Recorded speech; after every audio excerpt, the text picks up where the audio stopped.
мы представляем себе сценарий, в котором российская власть полностью сошла с ума. Карпянков ці Лукашенко? Хто лепший? Если мы вооружимся логикой Поздняка, то главный агент — это он. Беларусі выгадна, каб Лукашенко выкарысталі ў мірных перамовах паміж Расіяй і Украінай? Наши уже внутри дома правительства. Идут переговоры. Путін слабы? Чего вообще? Калі Расія прайграе, Невозможно победить великую Россию. чаму бабарыку не паказваюць? Достаточно перетерпеть, переждать 2-3 года, и как бы все нормально.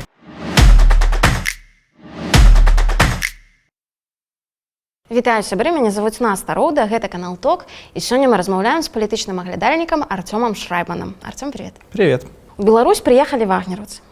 Ці не. Ці не? Як гэта мяняе ўвогуле ситуацию в Украине, то, что мы назирали апошнія часы?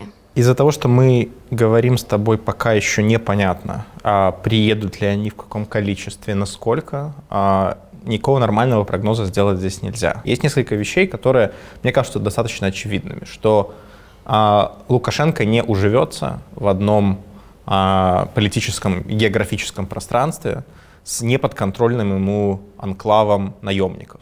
Да, то есть это нас составляет с несколькими вариантами. Либо он попытается каким-то образом взять их под контроль, создать им очень жесткие условия существования в Беларуси, либо их пребывание в Беларуси будет непродолжительным, либо их вообще не будет. Сценарий, при котором они просто физически перемещают свой лагерь в Беларусь и живут так же, как они жили в России, по сути, как государство в государстве, вот этого я себе не вижу, хотя бы потому, что Лукашенко другой человек, чем Путин. У него с монополией на насилие все всегда было, в принципе, в порядке. Он никогда не позволял ее размывать. Он понимает, мне кажется, и понимал всегда лучше, чем Путин, почему этого нельзя допускать, чтобы не произошло то, что произошло в России, такой мятеж. А особенно теперь, посмотрев, что бывает с этими людьми, как спокойно они предают своего патрона, я думаю, надо быть просто идиотом, без инстинкта самосохранения, чтобы позволить существование вот такого же, такой, не знаю, источника опасности в Беларуси. Поэтому это опасность, в первую очередь, для него самого. Поэтому мы можем себе представить разные комбинации, но ни в какой из них я не вижу себе просто лагеря вагнеровцев, который никем не управляется, кроме Пригожина. Поэтому можно себе выдумывать дальше, визуализировать сценарии. Каких-то из этих людей Лукашенко действительно может нанять, как он и говорил, для инструктажа белорусских военных спецподразделений и так далее. Здесь все упирается в несколько вопросов. Деньги — это люди, которые привыкли много зарабатывать. Второе — это то, что белорусской армии не надо тысячи инструкторов. Даже, возможно, сотни им не нужны. Тем более на продолжительное время. Лукашенко может просто разрешить Пригожину иметь офис в Беларуси без физического присутствия бойцов. И тогда это будет, по сути, аренда помещений. Понятно, что дело, что надо будет делиться какой-то частью прибыли, которая останется у Вагнера в мире, если она останется.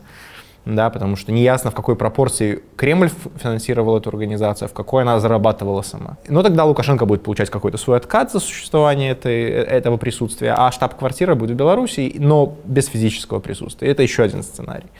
Еще один сценарий — это что никакой договоренности вообще не появится. Да? Они не договорятся об условиях сосуществования в одной стране, а самое главное, в чем я вижу основное препятствие, это в гарантиях безопасности. Ни один из них не может другому доверять. Пригожин не может доверять Лукашенко, и не только потому, что Лукашенко имеет историю обмана, а потому что Лукашенко не может физически гарантировать его безопасность в Беларуси. Если у Путина поменяется его диспозиция, его мнение по отношению к Пригожину, не будет Лукашенко бегать с автоматами, защищать Пригожина от новичка в Беларуси. Да? То есть и Пригожин понимает, что это не самая безопасная территория ни для него, ни для командиров Вагнера. А с другой стороны, наоборот, Лукашенко тоже не может полностью доверять этому человеку, который только что предал своего давнего босса. Поэтому, если существование это будет хоть сколько-нибудь в одной стране продолжительным, это будет, безусловно, взаимное недоверие и контроль со стороны Лукашенко. То есть Лукашенко будет этих людей контролировать похлеще, чем любую оппозицию. И здесь вопрос, насколько это будет комфортно самим вагнеровцам, да, сколько бы их ни прибыло. То есть ты приезжаешь в страну без понятных перспектив, без понятных гарантий безопасности, с вполне понятным к тебе таким концлагерным отношением. Я думаю, что такая перспектива, она может сама по себе уменьшить число людей, этих боевиков, которые захотят приезжать в Беларусь. А як ти думаєш, Путіну вигідніше його отрутять чи покинуть його десь там у Африці? С моей точки зрения, наверное, выгоднее бы всего для Путина с точки зрения реанимации своего имиджа альфа-лидера убить его. и сделать это быстро, брутально, показательно, чтобы никто больше не думал, что можно такие вещи делать безнаказанно. И поэтому я удивлен, что Путин пошел на такой сценарий деэскалационный, такой мягкий, когда Пригожину все позволено, когда он еще ездит по России, довольно унизительный для Путина с точки зрения, что человек только что сбил там 15 твоих или сколько пилотов, а ты ему позволяешь собирать там свои картины или что-то еще. И возвращаешь ему гроши, да, вынесенные из офиса. Это все. Дело же не в том, что Путин после этого править не сможет. Дело в том, что какое послевкусие остается у других звеньев российской властной вертикали, да, и даже не вертикали, наверное, вот этой сети. Там нельзя говорить о нормальной вертикали. Так а ты думаешь, Путин слабый? Да. Я думаю, что это человек очень... Это не политическое животное в том смысле, в котором Лукашенко политическое животное. Об этом недавно Шульман сказала в интервью одному белорусскому каналу, «Обычному утру», что их отличие в том, что Путин чиновник и всегда им был, и всегда был назначенцем. А Лукашенко так или иначе побеждал на выборах. Он привык бороться за свое там, место под солнцем. Путин с такими кризисами не сталкивался, и это видно. Видно его была растерянность, видно была его нерешительность, и видно, что он в критический момент побоялся доводить дело до размазывания своего оппонента, просто кровавого, да, но размазывания, предпочтя сценарий такого договорничка, как говорят в российском телеграме. Вот если такая репутация за Путиным задержится, то вне зависимости от того, что сейчас он как бы устранил эту угрозу, эта память, этот отпечаток в памяти, он останется. И это худшее, что может лидер персоналистского режима как впечатление о себе иметь. И поэтому, отвечая на твой вопрос, логичнее для него с точки зрения укрепления своей репутации было бы уничтожить Пригожина, конечно. Будет ли он так делать, я не знаю. Путин за последние 1,5 года сделал много выборов, которые я не считаю рациональными с его точки зрения, даже с его точки зрения, да, с его интересов. Поэтому у нас что, например? Война. Да, то есть никто не предсказывал, что человек настолько оторван от осознания своих возможностей. Здесь же даже не в том, что все не думали, что он настолько Гитлер. Нет, даже не в этом вопрос. Вопрос в том, что все не думали, что он настолько не понимает, насколько его армия слаба по сравнению с задачами, которые он ей ставит. Даже самые оптимистичные оценки российской армии, которые были до войны, американских аналитиков и так далее, не подразумевали, что он может оккупировать Украину. Поэтому я не верил в начало войны, по большому счету. Там допускал какую-то мизерную вероятность, но не то, что Путин сделал. Поэтому пытаться вот сидеть и там, анализировать, как Путин, исходя из своего понимания реальности, из своих интересов, примет какое решение, невозможно. Потому что у него очевидно сбита оптика, он очевидно находится в какой-то информационной полуизоляции. Я не представляю, что происходит с его там, информированием по разным источникам, знает ли он о том, что происходит, например, на фронтах, да, как у российской армии на самом деле дела. Все это загадка для нас, возможно, и для него. И поэтому, честно говоря, понятия не имею, какое решение он может принять. Да. Мы видим, что диктаторы, которые позволяют себе слабину, они провоцируют, приглашают новые перевороты. Я вот недавно слушал тоже одного российского политолога, который изучал военные мятежи именно. Он говорит, что по африканскому опыту, а там чаще всего происходят военные мятежи, военный мятеж, даже неудачный, повышает вероятность того, что он повторится и будет удачным. Да. Поэтому для Путина оставить этот как бы кризис незакрытым, этот гештальт незакрытым, да, это само по себе риск. Я не знаю, понимает он это или нет. Але от як ти думаєш, що Лукашенко хотів отримати? Тому що з одного боку я розумію, він хоче плюшок від Росії прив'язати себе до Путіна і Путіна до себе. З іншого боку, він же там так активно спробує домогтися зняття санкцій. Да? А ясно, що вагнерівці на території Білорусі – я не думаю, что другая ядерная зброя. Я не извини, что я тебя перебиваю, но он ядерное оружие он тоже с удовольствием завозит, с очевидным удовольствием. Сколько раз он про это говорит. Я не думаю, что для него сейчас снятие санкций – это приоритет. Это было бы приятно, но это не то, ради чего он готов жертвовать достижением других приоритетов, таких как набрать себе очков в российской элите. Это же не только с Путиным работает. Лукашенко, если мы верим в его пропагандистскую версию, и часть российских, я думаю, и элит, и избирателей поверит в этом, то он спас Россию от гражданской войны, спас Россию от антиэлитного переворота. Я думаю, что многие люди в российских элитах станут к нему относиться уважительнее после этой истории, если они верят в изложение официально. А там, я думаю, верят. Почему нет? Он укрепляет свои позиции, что называется, по всему спектру российского такого в обществе. Общество там довольно зомбировано. Элитах И с Путиным, если Лукашенко не увлечется выпячиванием своей роли на фоне униженного Путина. Да, вот если он не увлечется этим и вовремя остановится, то он и с Путиным себе какие-то очки тоже получает. То есть это для него сейчас, вот все эти там 3 направления работы, они намного важнее, чем снятие санкций. Ну, потому что давай смотреть на вещи объективно. Санкции приняты довольно жесткие, беспрецедентно жесткие в отношении Беларуси, ничего подобного в истории не было. Але они обходятся? Они обходятся, они компенсируются Россией. Российский военный маховик, который требует постоянной подпитки индустриальной, как раз поглощает белорусские, в том числе, заказы, да, дает заказы белорусским предприятиям. Экономика восстанавливается после падения прошлого года именно благодаря этому, потому что в России раскручен этот бюджетный военный маховик. И, соответственно, Лукашенко прямо сейчас, поскольку он довольно такой тактически мыслящий человек, вряд ли чувствует, что у него есть острая нужда чем-то жертвовать ради снятия санкций. Але слухай, ну а калі Россия проиграе, а ён и ядерную зброю приволок, и пригожинцев разместил, ну як бы... Во-первых, еще раз, с пригожинцами мы не знаем, разместит он их или нет. Во-вторых, если Россия проигрывает, то я думаю, что, во-первых, он вряд ли верит в такой исход. Советские люди, по крайней мере, мои знакомые советские люди, у них вот в ментальном таком дереве сценариев просто нет сценария, в котором Россия проигрывает. Невозможно победить великую Россию для этих людей. И поэтому пока эта реальность как бы осядет и придет, думаю, что его расчеты могут поменяться. Сейчас он исходит из того, что есть 2 сценария, да, базово. Какое-то замирение, какое-то перемирие и разгром Украины, потому что Запад от нее отвернется. Вот он между этими 2 сценариями и мыслит. А сценарий по поражению России, какого-то ее ослабления, это все равно для него такого уровня стресс, такого уровня вызов и экзистенциальный, по сути, кризис для него, что ну, это как думать, ну а что, если на тебя на голову кирпич упадет, ты подумал, что ты там одет плохо, да? Ну, вот, это вот похожего рода для него соображения. Поэтому не уверен, что он взвешивает эти риски в такой перспективе, да? А ядерное оружие, ну, если Россия там как-то полностью... Слушай, Лукашенко же довольно авантюрный человек. Если Россия как-то полностью слабеет, разваливается и попадает в какую-то полную такую смуту, ядерное оружие может попробовать перехватить, да?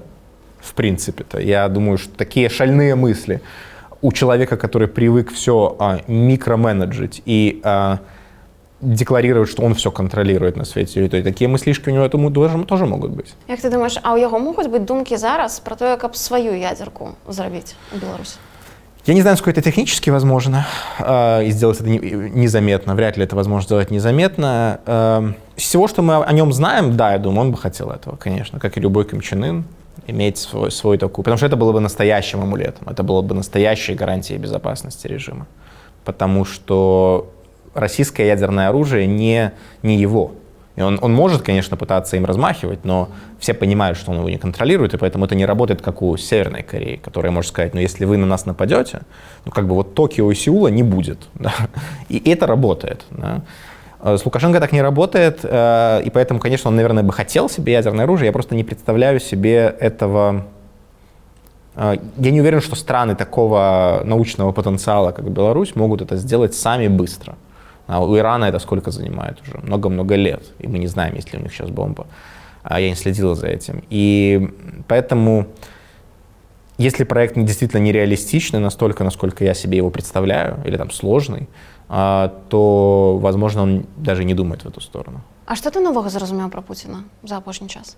Что подтвердились мои гипотезы про то, что он не настолько решительный человек, как стоило бы быть, если ты претендуешь на то, чтобы быть российским диктатором. Российский диктатор, российский тиран, царь не может себе позволить, если он хочет быть успешным, да, в этом смысле, в смысле сохранения власти, такие виляния. Сейчас пронесло, в следующий раз может не пронести, да, потому что это игра воль, это битва воль. Путин показал, что у него склонность к договорникам, она превыше, такая криминально-петербургская такая из 90-х, склонность к таким мафиозным договорникам, она приоритетнее для него, чем показать свою волю во что бы то ни стало. Я думаю, что условные там Сталин, Иван Грозный или на кого он там еще ориентируется, Петр I, они бы не оценили такое поведение. Да? И вот об этом и речь, что человек показал себя не слишком соответствующим своим амбициям о том, чтобы быть историческим российским государем.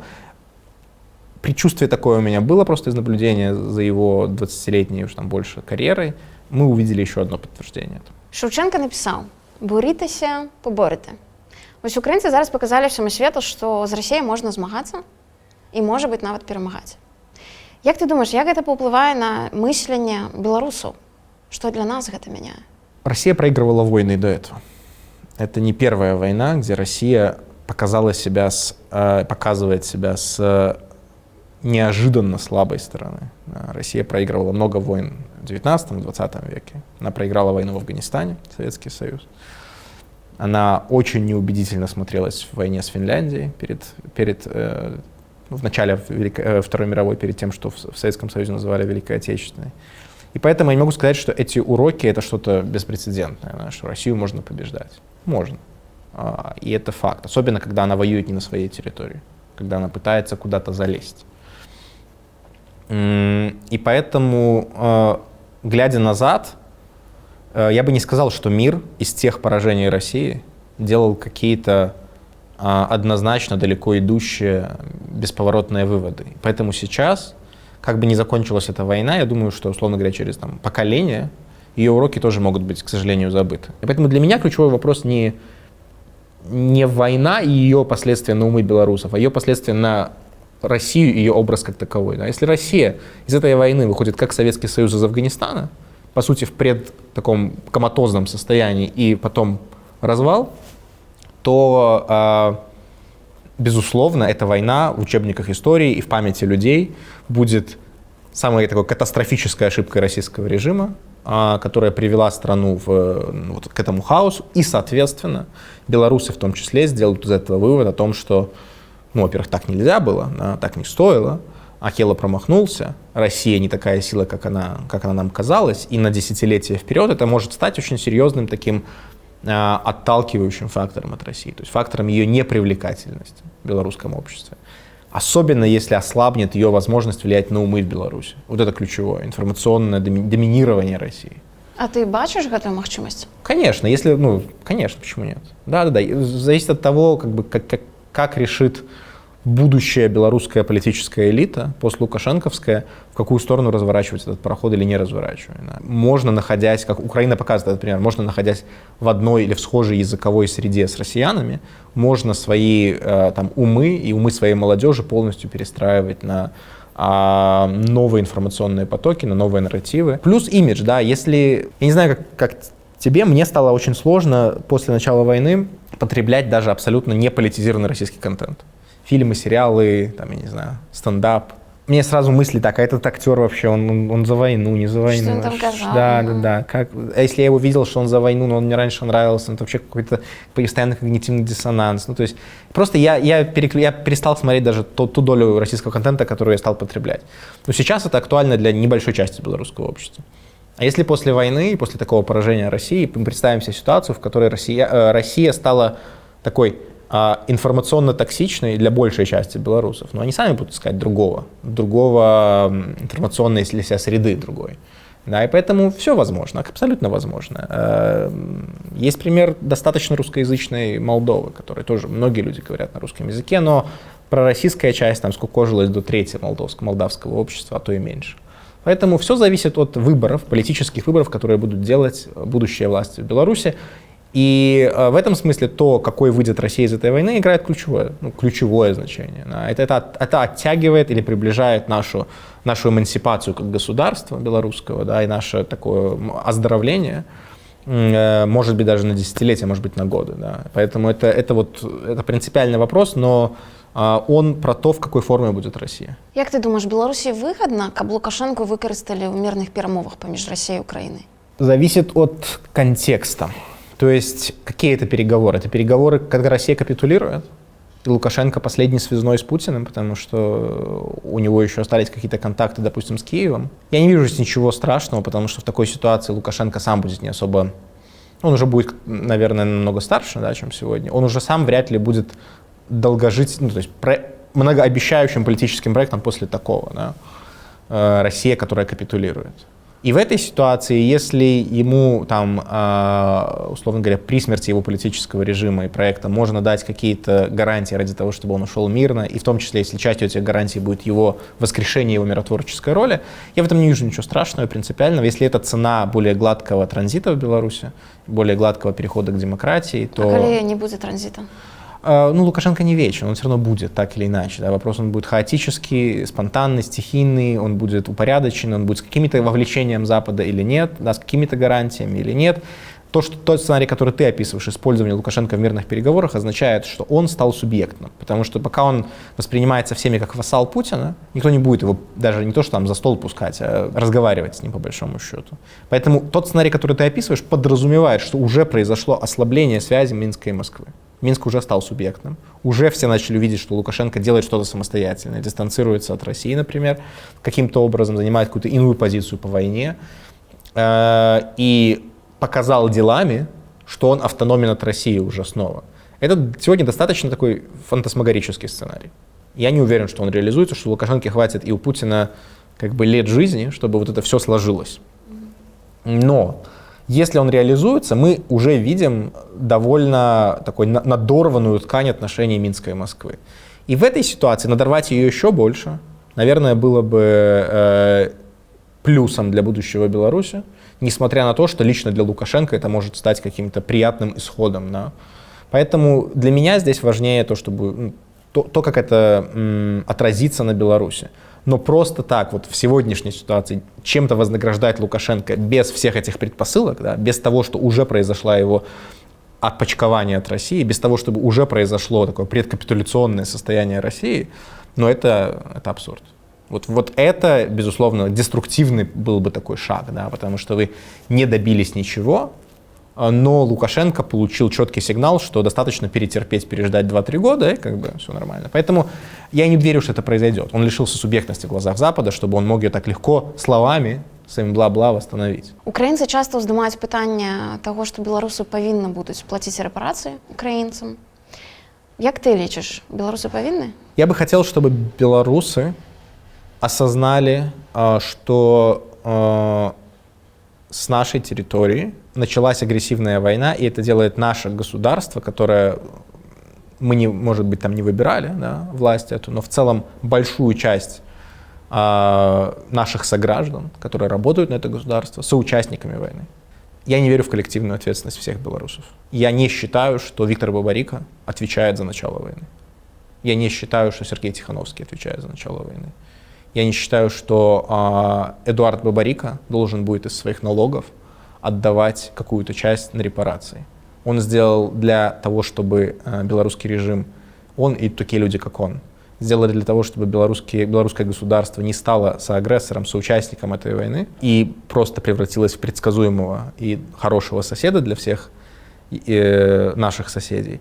Намного больше, чем сделали даже многие украинцы, которые десятилетиями рассказывали о том, какой Лукашенко эффективный менеджер, как нам бы его хотелось бы себе такого, да, и покупали битум и дизель, да, и вот поэтому, когда мне говорят о коллективной ответственности, у меня, честно говоря, немножко закипает кровь, потому что это абсолютно несправедливо по отношению к тем, кто жертвовал собой, чтобы этого не произошло. При этом было бы хорошо, чтобы в белорусском обществе был консенсус в отношении того, что мы, как территория, как страна, да, стали, может быть, невольно, но соучастником агрессии. И если белорусская будущая власть, избранная демократически, решит, что не из соображений того, что нам это, условно говоря, это справедливо по отношению к каждому белорусу, а из соображений, что это нужно для восстановления белорусско-украинской дружбы, мы хотим поучаствовать в восстановлении, например, каких-то украинских регионов, да, то это было бы, мне кажется, правильным шагом.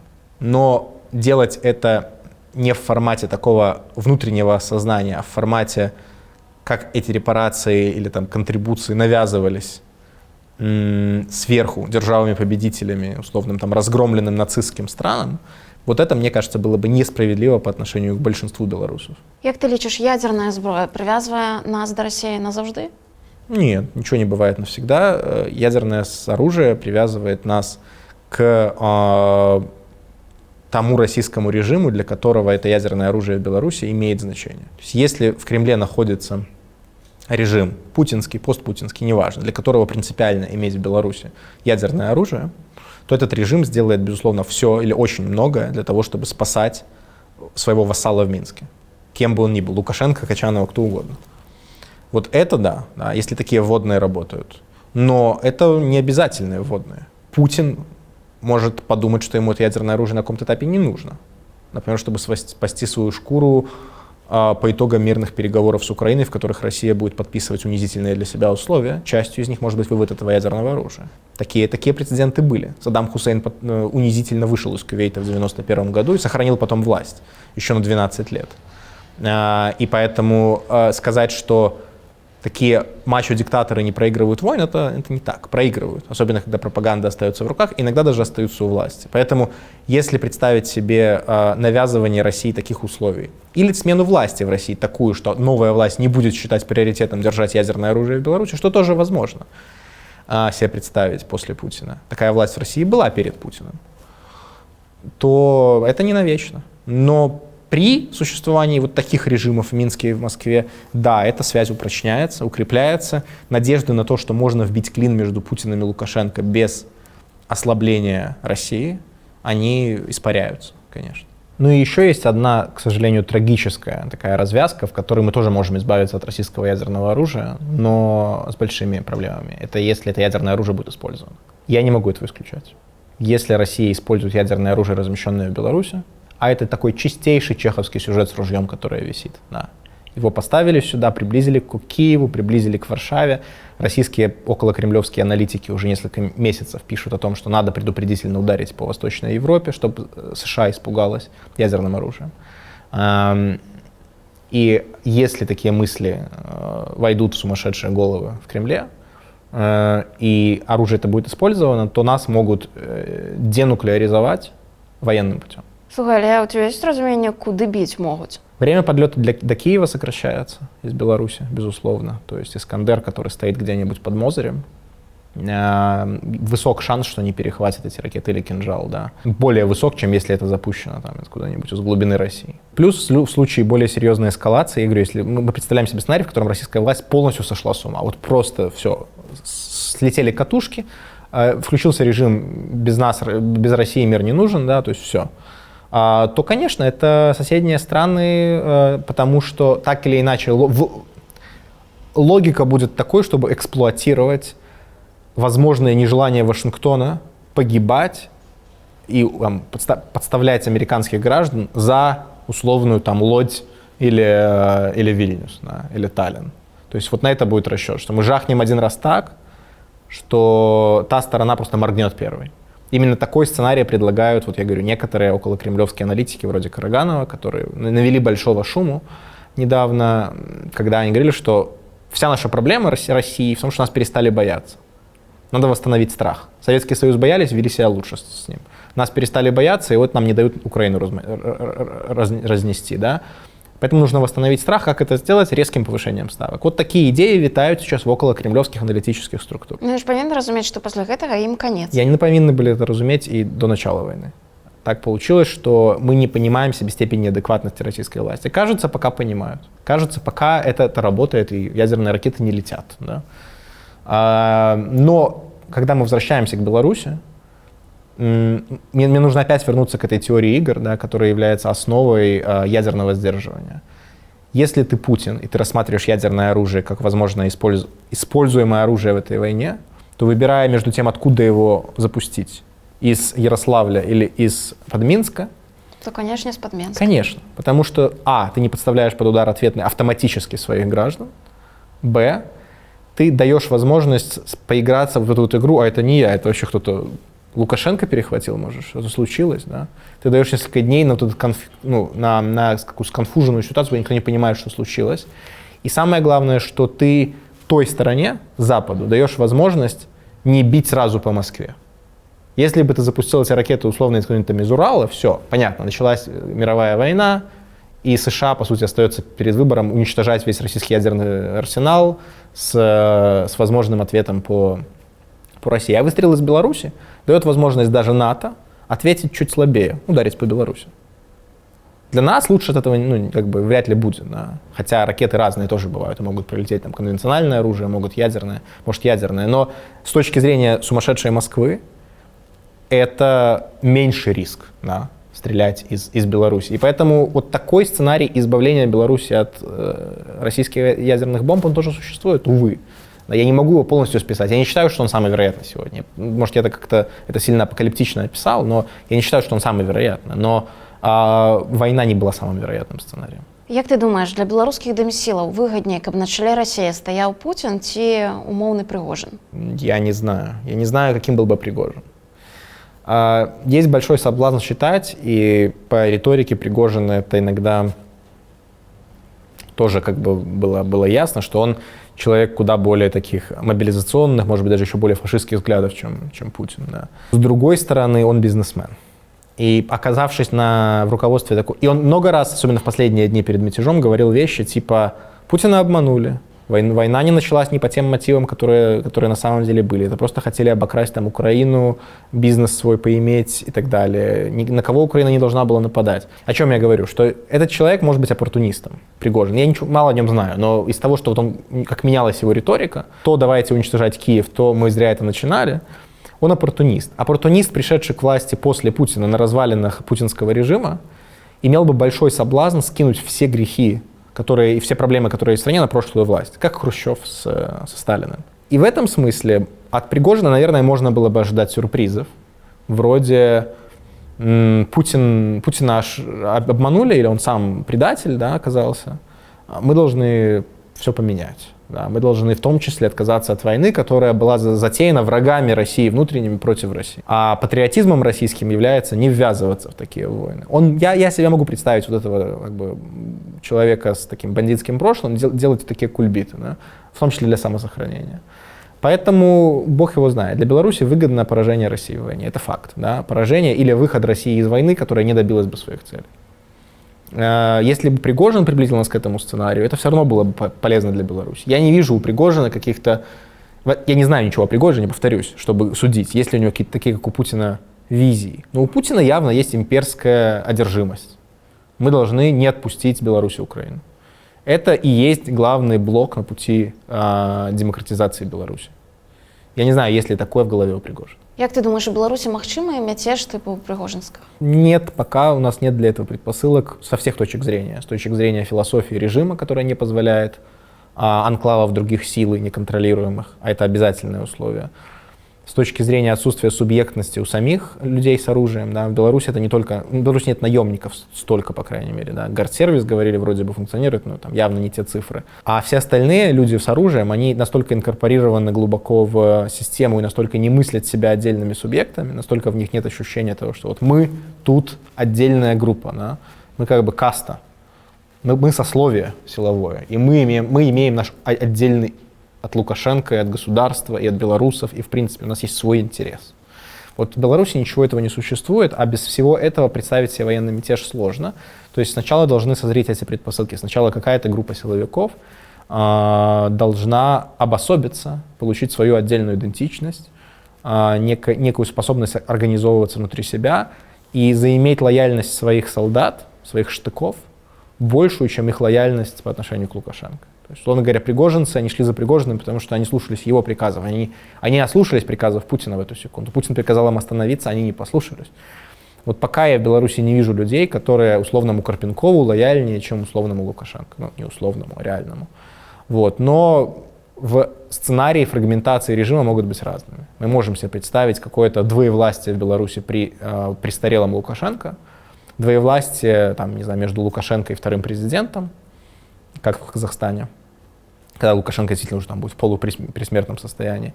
И в такой ситуации разные силовые группы могут попытаться вести свою игру. Это может быть похоже на мятеж, в принципе. То есть фантазию можно включать. Пока в белорусской политической традиции, если хочешь, как и во всей постсоветской политической традиции, военных мятежей успешных практически не было. В самой России не было успешных военных мятежей. Сколько? Наверное, много столетий. Были попытки, гражданскую войну и до нее. Ничего не работало. А як ты думаешь, калі б Пригожину хапіла смеласці дайсці до Москвы? он мог бы быть паспяховым? Это уже технический вопрос на самом деле, потому что я не знаю, сколько было у Путина боеспособных войск у Москвы в Москве, готовых защищать Москву. Я не думаю, что у Пригожина были серьезные шансы на то, чтобы взять власть. У него были шансы пролить много крови. Я думаю, что у его армии были шансы быть успешнее, чем российская армия, которая защищала Москву, безусловно. Но дальше вопрос стал бы с боеприпасами, которых у них нет. Да. С переходом других элитных групп на его сторону, чего не произошло за этот день. С его способностью строить эти вот горизонтальные связи в регионах, потому что Россия — это все и все-таки большая страна. Как показала гражданская война в России 100 лет назад, ключевое значение имеет твоя способность территориально распространяться. Да. Белые не смогли построить устойчивую инфраструктуру своего такого присутствия по всей стране. Они островками боролись, да? На юге, на западе России, на востоке России, на юге России и так далее. Поэтому Бог его знает, какие были бы сценарии, но я не видел в российском режиме готовности разных звеньев этого режима переметаться под новые знамена. Особенно, если бы это было сопряжено с большим кровопролитием. Вот. То есть то, что никто не вышел защищать Путина, это одна часть истории, но очень важно, что никто и не присоединился к Пригожину. Вот. Поэтому, кроме там 10 пьяных ростовцев, то есть это не репрезентативно. Яшчэ, калі Пригожин ішоў на Москву, многія з расійскай апазіцыі сталі на яго бок, падтрымалі Пригожина у рознай ступені, але тым не менш падтрымалі.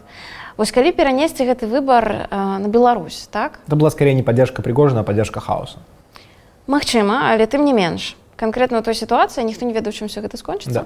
Яны выступілі за Пригожина. Калі перанесці гэты выбар на Беларусь, Карпянкоў ці Лукашенко, хто лепшы? Слушай, это вопросы, которые... Нет, я не могу выбрать из них. То есть Лукашенко мы знаем, видим, как он себя ведет. Карпенкова мы тоже знаем и видим, как он себя ведет. Я не думаю, что их режимы сильно бы отличались друг от друга. Возможно, режим Карпенкова больше бы убивал. И, наверное, это было бы хуже чисто с гуманитарной точки зрения. Меньше бы людей пережило режим Карпенкова, чем, вероятно, переживут режим Лукашенко. Но говорить, что Лукашенко лучше, у меня даже рот не произносит этих слов. Ты сказал, что не лечишь Беларусь оккупованной краиной. Обґрунтуй. Правильнее, чтобы бремя доказывания лежало на тех, кто так считает, потому что это все-таки довольно такой взгляд на вещи резкий. В том смысле, что его не придерживается ни большинство белорусов, судя по вопросам, и не придерживается никто в мире почти не поддержал этот взгляд на вещи. Да? Может быть, патлумаць, чему это шкодно, с твоего пункта зрения? Я не про шкодно, я про фактуру. Да, то есть я могу найти пользу в этом взгляде на мир. В нем есть и плюсы, и минусы, если мы рассматриваем это как политическую тактику. Как политическую тактику заявить об оккупированном статусе Беларуси может быть выгодно, чтобы снять с белорусов всю ответственность, в том числе моральную и политическую, и правовую, за действия, которые делает режим Лукашенко, если ты объявляешь его полным вассалом и частью российского режима. То есть я понимаю смысл в этом.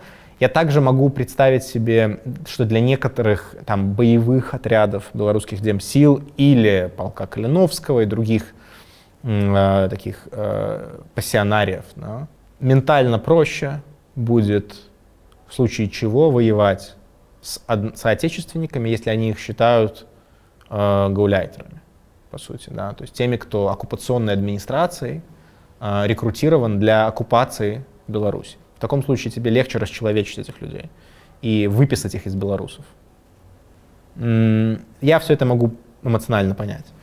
С другой стороны, риски этого подхода в том, что ты из Лукашенко косвенно снимаешь ответственность за многое. И я думаю, что если мы бы увидели трибунал, я не уверен, что мы увидим трибунал над Лукашенко, буду тебе честно с тобой международный трибунал я имею в виду. Но если бы мы его увидели, я уверен, что он бы на нем говорил примерно то же самое. Я ничего не контролировал. Войска вошли, меня не спрашивали. Вот. Я пытался говорить, вы же видели, я подмигивал, но нет, ничего не сработало. Поэтому не уверен, что все борцы с режимом хотят такую Лукашенко подарок давать. То есть здесь есть и плюсы, и минусы, как с точки зрения политической тактики. Но меня это не интересует, когда я говорил о том, что Беларусь не оккупирована. Я вообще с другой позиции к этому подхожу. Я не политик, я аналитик. И более того, с образованием в международном праве. У оккупации есть определение. Оно записано в конвенции, если я не ошибаюсь, еще Гаагской, начала 20 века. Должно быть замещение местной власти страны оккупационной администрацией. Этого замещения не происходило. Лукашенко у власти дольше, чем Путин. А российские войска, кажется, вообще покидают Беларусь. Там лагеря их разбираются. Да. Российские войска входят и выходят. А у нас в истории нет ни одного убедительного довода, что каждое решение, которое принимает Лукашенко, это решение, которое ему спущено из Кремля. У нас в истории есть множество примеров государств, которые попадали в такую серую зону, которых обычно принято называть сателлитами, но не оккупированными. Это те же сателлиты Советского Союза, те же сателлиты нацистской Германии. Простите, Швеция во время Второй мировой войны пропускала нацистские войска. Никто как бы сейчас не говорит задним числом, что это была оккупированная территория. Нет, она сохранила свой суверенитет. То же самое касается стран Варшавского блока. В Германии восточно размещались, мне кажется, сотни тысяч советских солдат. Никто не считает Восточную Германию не государством после того, как там появилась своя коммунистическая власть. То же самое с Польшей, то же самое с Румынией, Югославией и так далее. Все сателлиты Советского Союза были государствами-сателлитами, но государствами. Здесь примерно та же история. То, что твою территорию используют как проходной двор, не делает тебя не государством. Такова сегодняшняя международно-правовой консенсус понимания этих слов. Если вы хотите эти слова переопределить, дать им новое определение, считать, что оккупация — это просто зависимость, что оккупация — это просто когда люди по-русски говорят, например, да, что мы в оккупации с 96-го года, можно и так. Можно слово «оккупация» переизобрести для себя в новых каких-то сущностях. И некоторые люди любят это делать. Мне нравится больше классическое определение. И я не вижу смысла от него отходить, когда история придумала и для нашего кейса вполне себе убедительные и более соответствующие четко ему описания. Як ты думаешь, Захад уже канчаткова змирыўся с тем, что Беларусь останется в лапах России? Нет, я не готов такую трактовку вопроса принять. Нет никакого Запада. Запад — это абсолютно разные политики и люди государства. Я вижу, что из-за того, что... А самое главное, что лица, принимающие решения на Западе, в том числе по нашему региону, они тоже там такие временные, да, и они понимают свою временность. И это важно, потому что они понимают, что у них есть каденция, в рамках которой они что-то могут сделать, а что-то не сделать. И они расходуют свои ресурсы, экономические, но и политические тоже, и свою энергию, на проекты, в которых они, усилия, которые могут к чему-то привести, пока они у власти. Или на своих постах дипломатических. То, что Беларусь попадает в такую жесткую зависимость от России, охлаждает энтузиазм работать на белорусском направлении. То есть в каком-то смысле нас списывают в неприоритетные вопросы, потому что политики и дипломаты не верят, что при их политической жизни 5, 6, 7, 8 лет они смогут что-то добиться на этом направлении, особенно когда рядом идет война, которая требует всех твоих ресурсов, всего твоего внимания, и все равно этого будет недостаточно. Поэтому, безусловно, такая ситуация не стимулирует интерес к Беларуси. Вернее, этот интерес такой очень узконаправленный. Беларусь как плацдарм. Интересно, что происходит, что там, какие игры Лукашенко играет, но мало кто верит, что Лукашенко способен Беларусь от России увести. Да, и поэтому это его самая большая проблема сегодня. Он не может это продать, как раньше продавал Западу. И, по-моему, даже не особо пытается уже. И в этом смысле, да, такая постановка, такая проблема есть, которую ты описываешь, но и она она никогда не исторически не фатальна, потому что это не Запад сделал 20-й год в Беларусь. Это не Запад дает нам окна возможностей. Их дает нам история, их дает нам ошибки Лукашенко, Путина, деградация российского режима.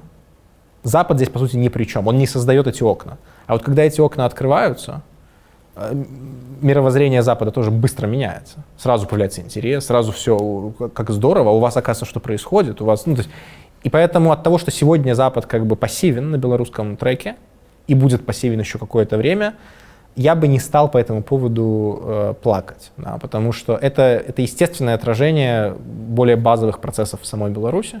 Когда эти процессы сменят свой вектор, внимание придет мгновенно. Як ты думаешь, при каких умовах Лукашенко может закрыть меж Беларусь? Он к этому движется на самом деле. То есть восстановление погранконтроля с Россией, введение политического контроля на границах, на такой фильтрации политической с проверкой телефонов, это движение в сторону закрытия границ. И этот тренд подкрепляется и железным занавесом с другой стороны. Мы видим закрытие погранпереходов, усложнение процедур разных, получения визовых и так далее. Это пока не физическое закрытие границы, но это все шажки в эту сторону. То есть чем больше ты шагов в эту сторону сделаешь, тем менее радикальным будет выглядеть закрытие границы, когда ты уже к этому, знаешь, подойдешь на 150 ступенек. Да? То есть сделать этот последний прыжок будет не так и сложно. Поэтому, увы, это все более вероятно по мере того, как мы туда движемся. Я думаю, что это может быть... Это произошло бы в один день, если бы он вступил в войну, ему нужно было бы проводить мобилизацию, то это бы произошло просто на завтра, закрытие границы. В остальном, если не происходит... Война не приходит в Беларусь в том или ином виде, либо белорусов не надо отправлять на войну, либо в Беларусь не начинают лететь ракеты. Да? То есть если вот Беларусь остается в таком пограничном состоянии и не полный участник войны, то я не думаю, что он будет это делать из соображений самосохранения, потому что его эта логика пока не подводила. Как и более успешные авторитарные режимы вроде Кастро, успешные с точки зрения самовыживания. Я думаю, что он прекрасно понимает, что открытая форточка, это открытая дверь, это один из залогов его режима. Чем копить недовольство внутри страны, чем давать людям выбор между терпеть режим и тюрьмой, лучше им дать еще один выбор. Пожалуйста, дверь открыта. И поэтому только если ему физически понадобятся люди для чего-то, для какой-то мобилизации, для какой-то военной мобилизации, я думаю, что в таком случае это возможно. Наказывать так белорусов довольно тупо, потому что он выигрывает от эмиграции политических оппонентов. А при яких умовах Польша и Литва могут цалком закрыть межу? Война, вступление Беларуси в войну. Я не думаю, что дойдет до полного закрытия границы. Мне кажется, гуманитарные коридоры останутся.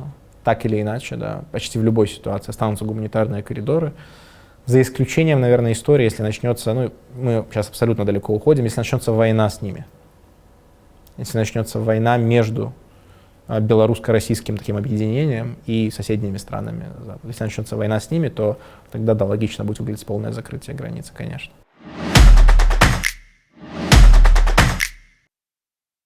Блиц. Тихановская телатушка. Тихановская. Хаймарс и Storm Shadow.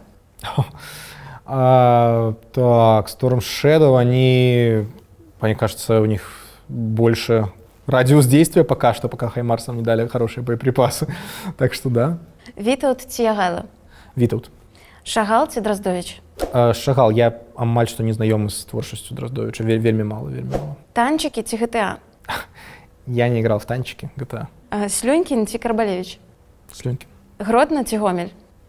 Гомель, конечно. Ты з Гомеля? Да. Для тых, хто не ведае. Дуда ці Наўседа? Сложный вопрос, потому что Дуда делает меньше того, что я считаю глупостями, но идеологически он и его партия от меня очень далеки. А Наўседа и его политическая платформа, особенно когда он выдвигался, мне была ближе. Поэтому давай сегодня скажем Дуда, но идеологически no. Макрон ці Шольц? Шольц. Он эволюционирует в правильную сторону, в отличие от Макрона. У Беларусі будзе свой Гавал, свой Мандела ці свой Валенса? Мандела. Думаю, что Мандела. Чему ты так думаешь? Потому что если, дай бог, Виктор Бабарико выживет, у него очень хороший шанс.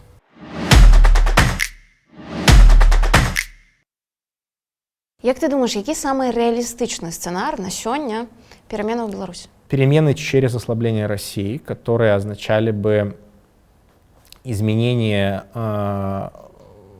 доступных ресурсов для Лукашенко, и финансовых, и политических, и военных, в которых он начал бы делать саморазрушительные действия, просто был бы вынужден. Да? То есть, условно говоря, Россия ослабляется в результате поражения, и отношения с Лукашенко портятся, либо Лукашенко сам начинает отгребать, понимая, что Россия является скорее очагом проблем, чем очагом поддержки.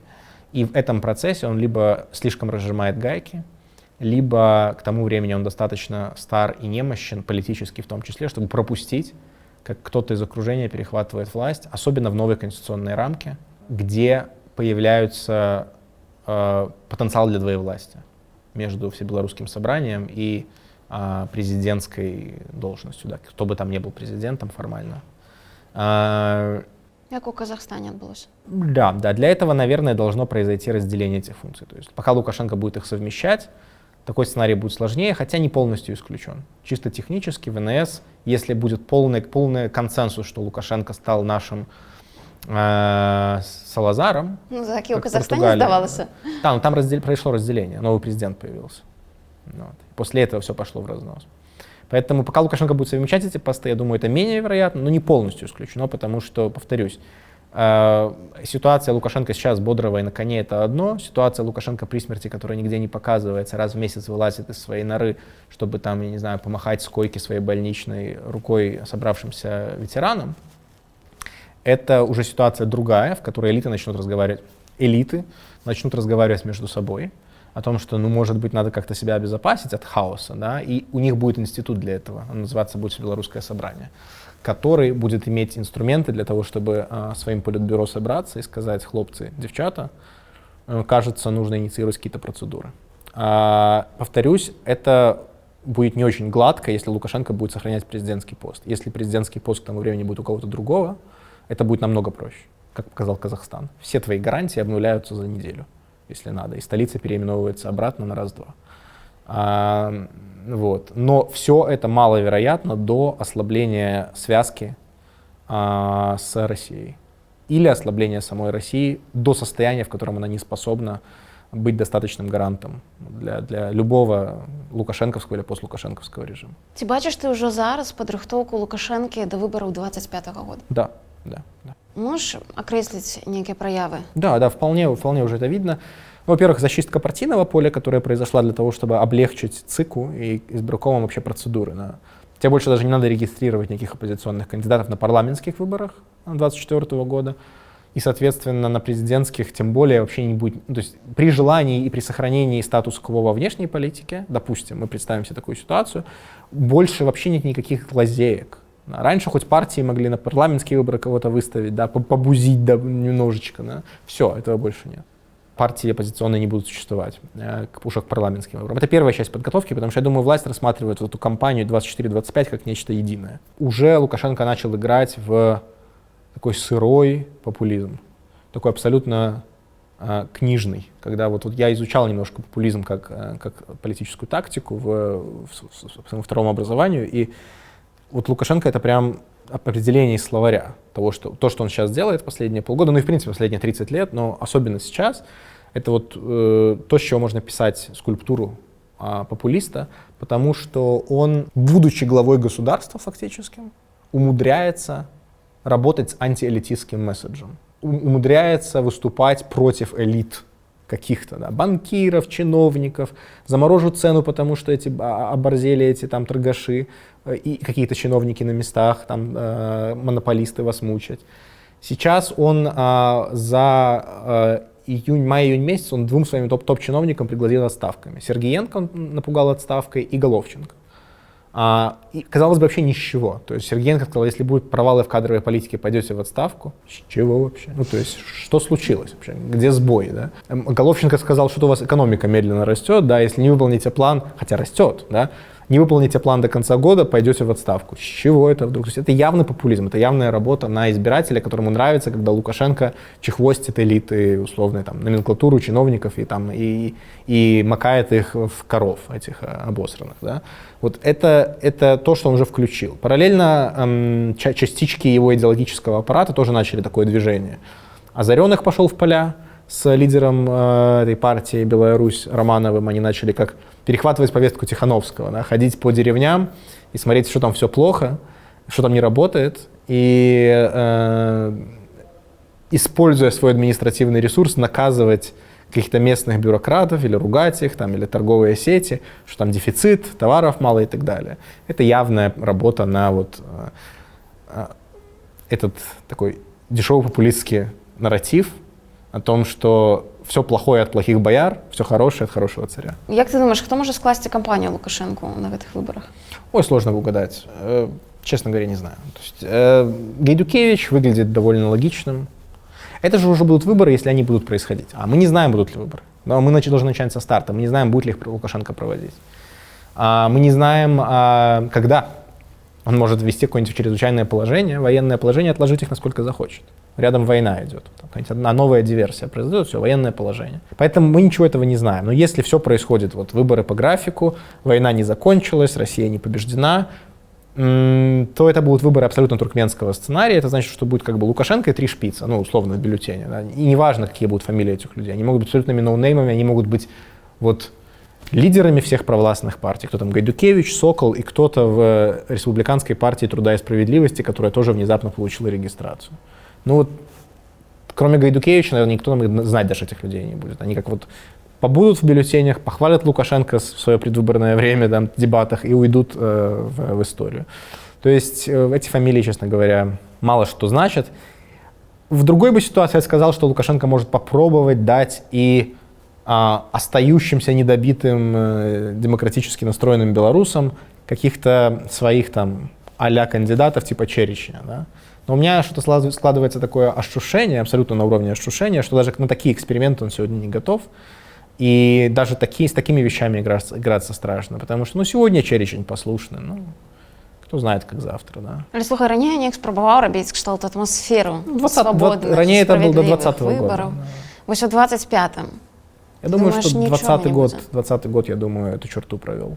Я не знаю, каким будет 25-й год. Многое зависит от ситуации на войне, на фронте, да. Но если проводить выборы, если мы находимся в сценарии, где выборы проходят в том или ином виде, то Лукашенко все последние годы показывает, что это будет Туркменистан.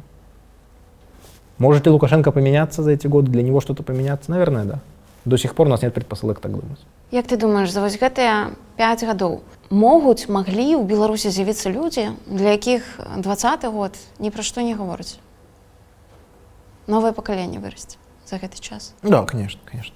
Люди, которые были школьниками и сейчас вошли в взрослую жизнь. Вот этот был спор по поводу, не спор, этот конфликт по поводу результатов централизованного экзамена, да. И я читал выдержки из чатов студентов, и я видел, что мне казалось, что они только что приехали в Беларусь иногда, да, то есть как бы они какие-то вещи вот только что начали понимать, да, про страну, а потом внезапно обнаружили, что там Лукашенко может играть в такую вот эту дешевую двухходовочку про «ах, что же вы наделали с экзаменом, отменить», да. То есть, и поэтому для них 20-й год наверняка прошел на фоне того, что они играли в Pokemon Go там, или сидели в ТикТоке и не обращали на это внимания. Да. Я даже думаю, что таких людей много и не среди молодежи. То есть мы, варясь в контексте политическом и видя, насколько были массовыми протесты, я думаю, недооцениваем массовость людей, для которых ничего не произошло. Як ты думаешь, план Лукашенки кіраваць до смерти? Я не думаю, что у него есть план. Я думаю, что... Я не буду здесь оригинальным, эту мысль высказывают абсолютно все, кому задают такой вопрос. Он не мыслит горизонтами истории сейчас. Я думаю, что это... Решаем вопросы, которые есть, а послезавтра мы подумаем завтра. Поэтому я не уверен, что даже у него есть видение своего идеального транзита. Очевидно, что когда Конституция писалась, оно было одним, да, а когда Конституция уже написана и началась война, оно могло вообще потускнеть и стать непонятным или совершенно другим. Я не буду пытаться играть в телепатию и угадать, что прямо сейчас в этой голове, да, но я не вижу признаков того, что там есть четкая стратегия, к которой он последовательно идет. Нет. Раньше говорили про сына Виктора, Виктора удалили из Совбеза, и кажется, он стал намного меньше появляться. Поэтому то же самое говорили про Колю. Я пока не вижу признаков, что Колю готовят. Чему ты не бачишь? Стоило бы видеть какие-то приготовления к этому. Да. Раньше его брали на каждое мероприятие, сейчас там намного меньше, видимо, потому что он учится. Да. Сейчас даже венки, мне кажется, Лукашенко не возлагал вместе с сыновьями. Так не было. В такие режимы своих детей, для того, чтобы все прошло гладко, например, как в Туркменистане, начинают легитимизировать внутри системы. Дают им какие-то там посты, должности, как-то их вовлекают в государственный процесс. С Колей Лукашенко это было, но сейчас я этого не вижу. Это прервалось, это может вернуться. С Виктором Лукашенко то же самое, хотя он никогда не был особо публичным. Когда туркменский Бердымухамедов решил своему сыну передать власть, то он это делал, давая ему должность за должностью. Да. Это прошло в течение многих лет. Когда начнется такой процесс, мы можем сказать, да, кажется, он вот думает про сына. Пока признаков не дает. Какое-то время говорили про Качанову, снова-таки, ничего не изменилось с точки зрения присутствия Качановой в медиа, ее роли и так далее. Поэтому я думаю, что просто этот вопрос сейчас для него не на повестке дня. Я думаю, что он точно... Чем он занимался последние годы с точки зрения политического переустройства Беларуси, своего режима, это с подстеливанием разных соломок. Это понятно. Да? То есть он, вне зависимости от конкретного сценария транзита, который он выберет, он обкладывает его разными страховками. Это ВНС, это усиленная роль Совбеза в случае его насильственной смерти. Это в том числе и партийная система, потому что создаются разные коллективные опоры для будущего того, что они называют коллективным Лукашенко. Да? То есть он пытается не дать кому-то следующему узурпировать власть так же, как и он, и предать его, обнулить все результаты его правления и так далее. Пытается как-то обложить его, будущего кого-то, какого-то главу государства, который когда-то появится, какими-то страховочными механизмами. Но это не означает, что он уже знает, как и когда и кому он будет ее передавать. Як ты думаешь, чему он Колю у Китая отправил учиться? Я думаю, что у него есть, во-первых, какое-то недоверие к России базовое, которое должно быть у любого постсоветского лидера, который с Россией общается десятилетиями. Никто же не отменял заложничество и таких вещей. Да? И это серьезнейший рычаг воздействия, куда серьезнее, чем войска российские на белорусской территории. Поэтому это раз. Два, может быть, там вузы лучше. Ну, объективно, сегодня Россия — это что? Это Иран большой. Это даже уже, наверное, дальше. С точки зрения изолированности от мира, перспектив. То есть если он желает своему сыну какого-то добра и перспектив, а Запад для него закрыт, то, возможно, Китай — это рациональный выбор. А в Китае есть очень хорошие университеты, очень высоко котирующиеся университеты. Понятно, что у Коли там будет лучшее обращение. Плюс Лукашенко уже 20 лет, по сути, восхваляет Китай, я думаю, что достаточно искренне, как следующего гегемона в мире. Да? И в этом смысле это может быть стратегический расчет. Вот мы налаживаем такие родственные связи, как бы, да, личные связи с гегемоном, который придет на смену США, ну уж точно, который подомнет под себя Россию. Вот, поэтому здесь много, может быть, мотивов, они все, мне кажется, вполне разумными. Як ты думаешь, можа при пэўных абставінах скласці ситуацию в Беларуси, когда народ будет выбирать поміж Виктором и Миколаем Лукашенко? Господи, ну это уже такая виртуальная реальность. Ну почему? Нет, я не думаю, что такая ситуация возможна, потому что это означает, что внутри семьи Лукашенко, чтобы между ними была конкуренция, у них должны быть как бы собственные властные ресурсы. И у Коли, и у Виктора. Собственные какие-то группировки, группы поддержки. Да? Допустим, власть перехватывает Виктор после Александра. Почему он должен давать Коле возможность вырасти как политическому субъекту? Зачем? Почему? Наоборот, все, что обычно делают в таких ситуациях, это устранять конкуренцию родственников. Ким Чен Ын своих там братьев двоюродных, родных поперебивал, по-моему, вообще. И так часто происходило в истории, когда, понимая символический вес фамилии Лукашенко, хотя бы среди своих сторонников, логичнее было бы ожидать устранения этой конкуренции до того, как человек вырос и обрел политический вес. Поэтому мы сейчас с тобой ушли очень далеко, но у меня не складывается не сама эта картинка, да, что они там где-то борются, а то, что нас к этому привело. Вот у меня не складываются это ступеньки в одну лесенку, потому что это означает, что взявший власть и перехвативший, удержавший власть Виктор оказался настолько наивен и глуп, что позволил укрепиться своему самому очевидному семейному конкуренту. Як ты думаешь, калі могуць скончыцца рэпрэсіі ў Беларусі? Многія кажуць, што, маўляў, можа быць там до выборов 25-го года. После выборов. Для того, чтобы они закончились, должны появиться стимулы у белорусской власти их закончить. И это может быть, потому что это новая власть, то есть репрессии в теории могут продолжаться до конца лукашенковского режима. И у новой власти просто будет понятный стимул их прекратить, чтобы снять напряжение в обществе, получить новых союзников в обществе, ну как Хрущев после Сталина. Даже если эта власть из этой власти родилась, да, у нее все равно будут стимулы прекратить репрессии и наладить отношения с Западом, снять санкции. То есть стимулов будет куча. А желания мстить такого не будет, как было у Лукашенко. Поэтому даже смена власти на условного Головченко, она бы, скорее всего, означала довольно быстрое смягчение или отказ от репрессий. Это раз. Два, если стимулы изменятся у этой власти. А это означает, какие два варианта, которые я вижу. Желание снова флиртовать с Западом, так серьезно, да, чтобы это желание победило страх повторения 2020 года. Мне сложно это представить. Мне сложно представить, что Лукашенко забудет травму 2020 года и получит возможности наладить отношения с Западом такие, что это перечеркнет его страх. Поэтому это пока маловероятный сценарий. И второе, если эти репрессии напарываются на какое-то сопротивление. На сопротивление общества или правящих каких-то слоев, групп, элит. Так произошло со сталинским террором. Он не должен был его заканчивать. Машинка работала. Но машинка уперлась в то, что она начала пожирать какие-то затрагивать интересы людей, которые могли донести свое недовольство до Сталина, других групп элит и так далее, других же НКВДшников. И Сталин понял, что и там люди вокруг него, видимо, что это неустойчиво, что распоясался репрессивный аппарат. Надо его взять под контроль. Репрессии не остановились, но очень сильно ослабились, и мало кто знает, но первая амнистия политическая прошла вот при Сталине еще в 1938 году, сразу после Большого террора. И многие даже счастливчики успели под нее попасть. Ну, разумеется, она не была массовой. У системы должны поменяться стимулы. Пока нет признаков, что они меняются. Да. Просто по доброте душевной мы прошли ту фазу, когда Лукашенко был в такой безрисковой зоне, что ему ничего не угрожало, что он мог просто, что я сегодня проснулся в добром настроении, давай-ка я помилую.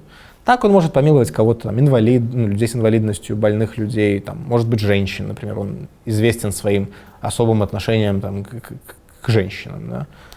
Ну, типа, там, слабый пол, не для политики, теории, там, конечно, то, что он говорит, женщинами не воюет, оказывается неправдой, но в теории я могу себе представить там какую-нибудь амнистию 20-30 политзаключенных женщин к 8 марта, что-нибудь такое.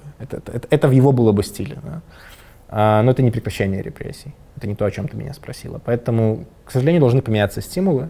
Они могут поменяться разными путями, но я не вижу этого в ближайшее время. Про стан Віктора Бабарыкі нічого не відомо больш за 2 месяцы. Мы не разумеем, як ён выглядае, чым ён хварэў, ці хварэў, у якім ён стане здароўя. Як ты думаеш, чаму, ось калі з Марыяй Калеснікавай здарылася складаная сітуацыя, яе паказалі, хай сабе ў вельмі кепскім, знесіленым стане, але тым не менш паказалі грамадству. Тихановского тоже показали. Чалавек жывы, так, паглядзіце. Чаму Бабарыку не показывают? То, что показали Колесникову, до нее показали, по-моему, Владимира Мацкевича, после нее показали Сергея Тихановского, но не показали Виктора Бабарыка, наводит меня на грустные мысли о том, что вполне вероятно он не в том состоянии, чтобы его показывать. Увы, другого объяснения я найти не могу. Показать его было бы проще простого, если бы с ним было все в порядке, так сказать, посрамить этих вот обвиняющих нас змагаров, а тем более после того, как этот вопрос поднял, по-моему, Стив Розенберг из BBC на пресс-конференции. Раз этого не происходит, значит, есть какие-то проблемы с картинкой. Да, возможно, Бабарыка плохо выглядит, возможно, он там в больнице, и это невозможно игнорировать, да, или заретушировать. Есть сценарий, в котором он мертв. Мы думаем, этого не может произойти. Много чего не могло произойти в Беларуси. То, что бы казалось невообразимым. Мы возвращаемся, по-моему, снова то ли Узбекистан, то ли Туркменистан, где спокойно себе умирали политические противники, и до сих пор судьба многих из них неизвестна, хотя кажется, что они погибли 10 лет назад в тюрьме. Поэтому то, что режим может еще пройти немало ступенек в сторону Северной Кореи, это достаточно очевидно, и уничтожение политических оппонентов в тюрьме, к сожалению, это та ступенька, которая тоже может быть на нашем пути. Вот. Но я надеюсь, что это не так. Я надеюсь, что есть какие-то другие причины, которых я просто не вижу и не понимаю. Як ти думаєш, чому зникла всякая сувязь з вядомымі палітычнымі апанентамі Лукашэнкі, як Статкевич, як Тихановскі, то бок полная изоляция информационная со сваяками, нават самыми близкими? Власть хочет, чтобы про них забыли, что про эту проблему забыли. Если об этом не говорят, если нет никаких новостей из тюрьмы, если родственникам нечего сказать, если адвокаты боятся вынести, потому что они сами сядут, да, если нет новостей. Отсутствие новостей, это, это может быть новостью 1-2 раза, а потом все забывают. Ничего не слышно про Бабарыка 60 дней, 70 дней. 80 дней это уже не новость. Поэтому здесь вот то же самое. Они думают, что если создать им тишину, то это, возможно, поможет снять какое-то неприятное международное внимание. Да, не будут постоянно шпынять вот на эту тему белорусскую власть. Лукашенко, наверное, тоже неприятно отвечать на эти вопросы. Он раздражается всегда, когда ему их задают. Они стали много работать на этом направлении, не только они вот сняли на телевидении сюжет, что политзаключенные сами говорят, не, мы не политзаключенные. Пошла женщина в колонии, да, и начала спрашивать у заключенных, что они думают о правозащитниках, которые их называют политзаключенными. То есть видно, что эта тема по какой-то причине их триггерит, и они пытаются ее информационно подавить, да, заглушить. Примерно с Нового года это происходит, когда начались эти ограничения в переписках и так далее. Причем это касается не всех политзаключенных. Я знаю, что некоторые даже известные политзаключенные могут продолжать общаться со своими родственниками. То То есть это выборочно, они для себя определили какую-то категорию особо шумных, особо неприятных, резонансных людей, и вот точечно по ним создают им такие пыточные изоляционные условия. Як ты думаешь, при каких умовах Лукашенко был бы готовы почать гандаль политвязнями? Если бы не видел из этого издержек, но видел ясное, четкое предложение на той стороне. Я думаю, что издержек уже немного.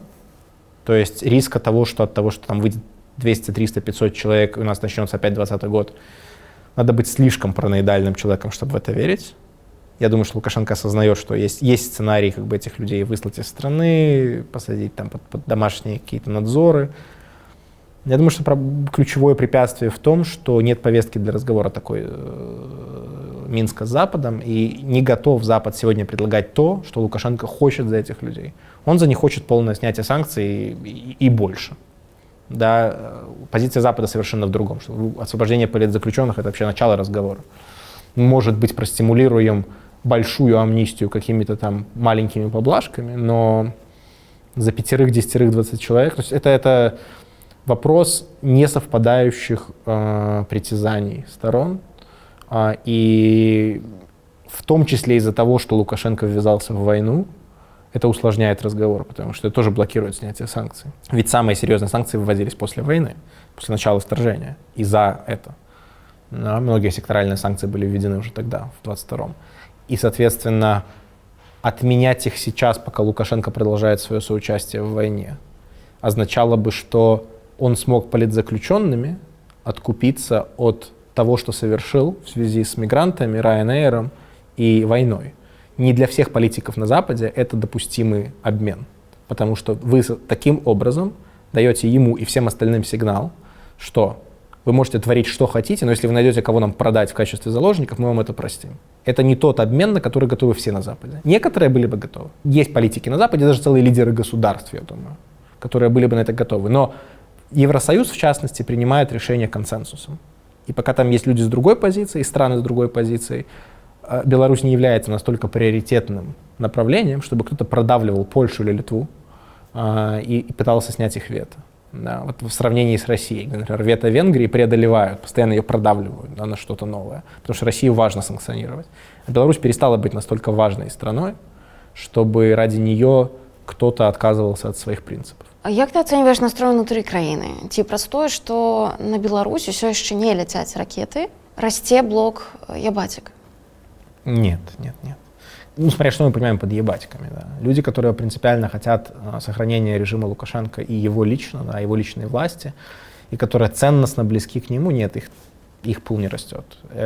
Снова, давай сразу скажем, что все опросы сегодня — это не универсальный инструмент. Он нам дает пощупать реальность, но не полное представление о ней. Мы можем очень смутно в тумане видеть какие-то тренды, какую-то динамику. Потому что если бы тренды были, то они бы отражались и в тех методах, которыми мы замеряем сегодня общественное мнение, в частности, онлайн-опросами и телефонными опросами. Но это не универсальные методы, к сожалению. Эти методы нам не показывают значимого роста именно класса вот таких убежденных ебатик. Что они нам показывают? Что люди, которые находились посередине, между убежденными сторонниками демократии и убежденными противниками демократии, они с 2020 года в значительной степени охладели к протестной продемократической повестке и стали ценить то, что они считают, власть дает им неучастие в войне и некую стабильность, и некое относительно по сравнению с Украиной и Россией более стабильное существование. На фоне войны ценность стабильности и мира в глазах этой части общества, менее политизированной, менее внимательной к репрессиям и так далее, значимость стабильности для них выросла опять, как было в 2015 году, в 2014-2015 году, когда начиналась только война. То есть это не что-то фундаментально новое, но это мы, кажется, замечаем. Да? Насколько этот процесс будет устойчивым, что его может изменить? В каком-то смысле эти люди, их симпатии, вот эти нейтралы так называемые, довольно гибки и, что называется, флюидны. И во многом они зависят, конечно, как на ветру такая пушинка, которая в зависимости от ветра в истории может... В 2020 году они прильнули почти в полном объеме к протестному движению с точки зрения их голосования. Они, может, не были на улицах, но они почти все проголосовали за Тихановскую, судя по тем вопросам, которые у нас есть. Или против всех. А сейчас они обратно, да, или не обратно, а где-то в середине. Но, по крайней мере, для них точно чужда повестка победы над Россией до победного конца воюем. Для них точно чужда повестка санкций против Беларуси. Для них чужда повестка про европейского, про натовского выбора Беларуси. Все то, о чем сегодня говорит демократическая оппозиция, демократические силы, для этих людей сегодня чуждо. Ну, практически все, за исключением базовых гуманитарных вещей, вроде не бить дубинками и так далее, и отпустить политзаключенных. Здесь какой-то консенсус может быть с этими людьми. Но по всем остальным, по многим другим пунктам повестки демократических сил, я думаю, что мы можем утверждать, что нейтралы на какое-то время потеряны. Да.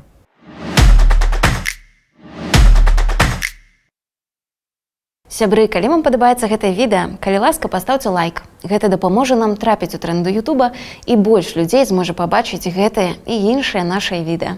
Дзякуй, што вы з намі.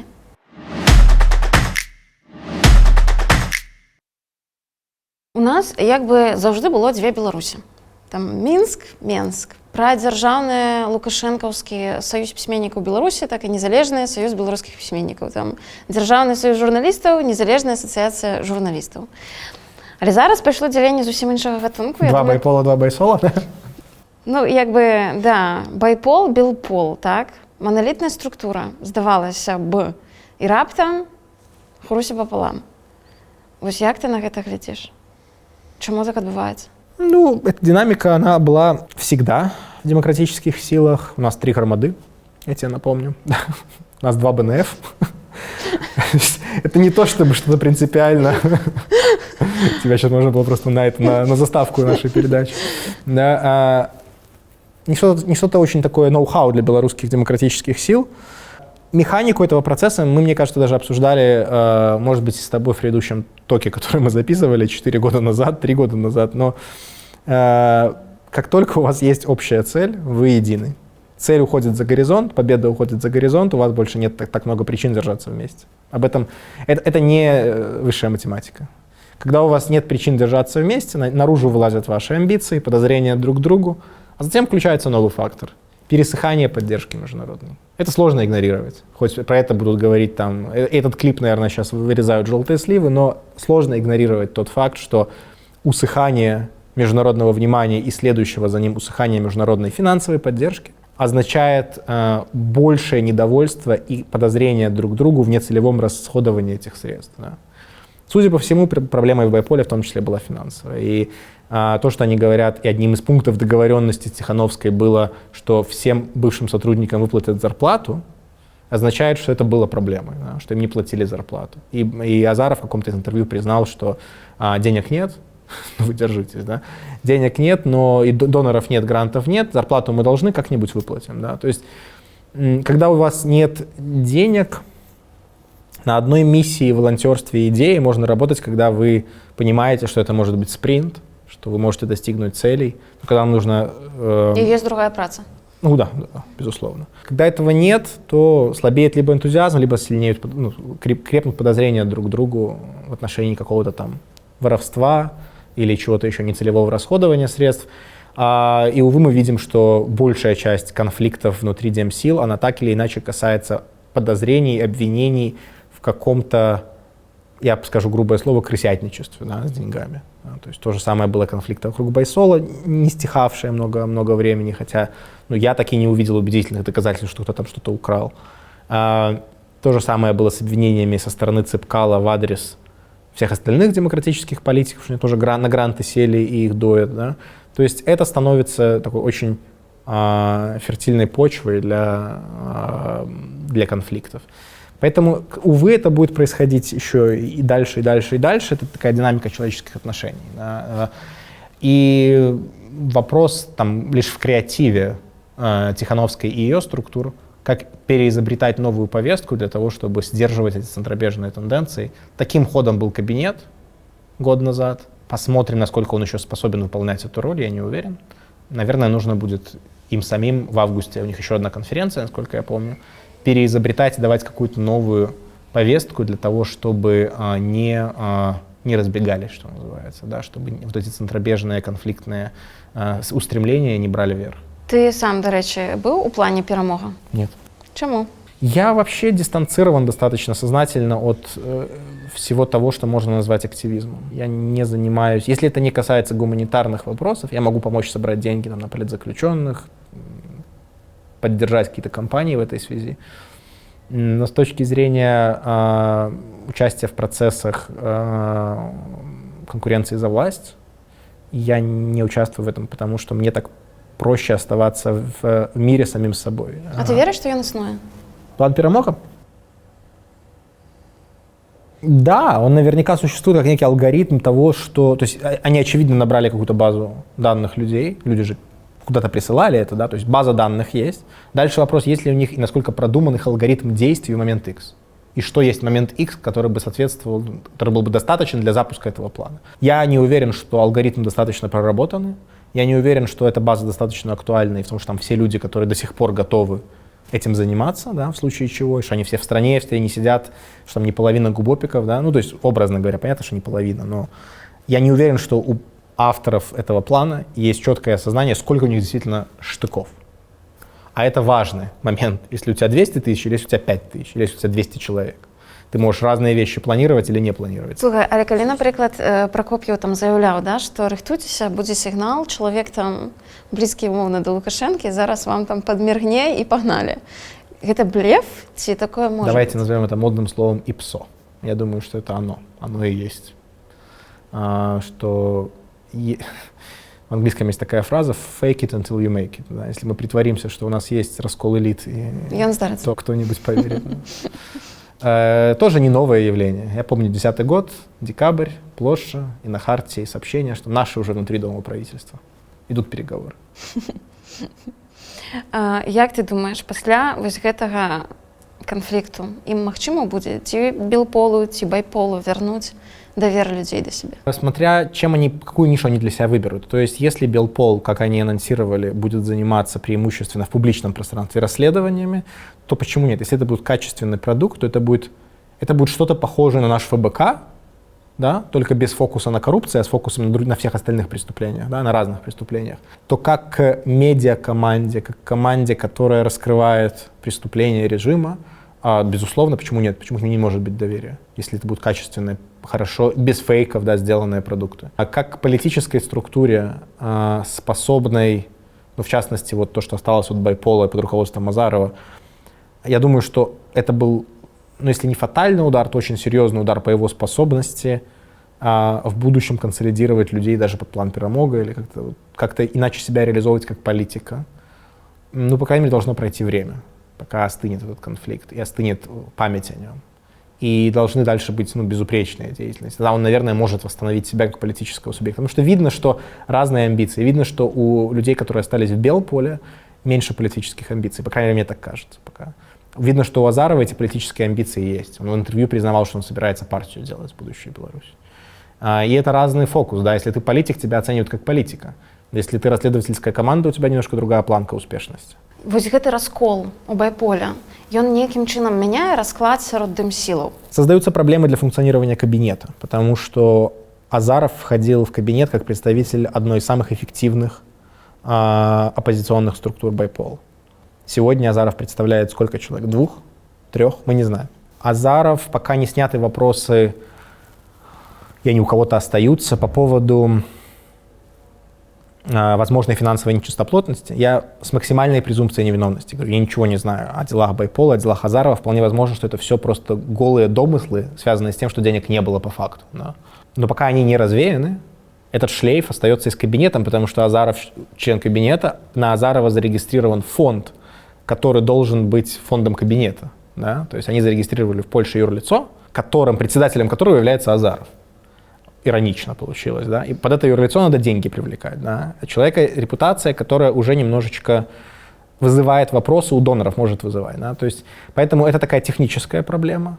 Это политическая проблема с точки зрения, что это за год уже второй скандал с членом кабинета, была Зарецкая. Все это создает некий шлейф в публичном восприятии, что вы не способны даже год или там даже полгода просуществовать без скандалов. Это укрепляет людей в ощущении, что это бесперспективные силы, тех, кто так считает. Да. Вот были люди, которые сомневались, их станет больше. Были люди, которые были уверены, что все, это позиция, как и предыдущая, их станет больше.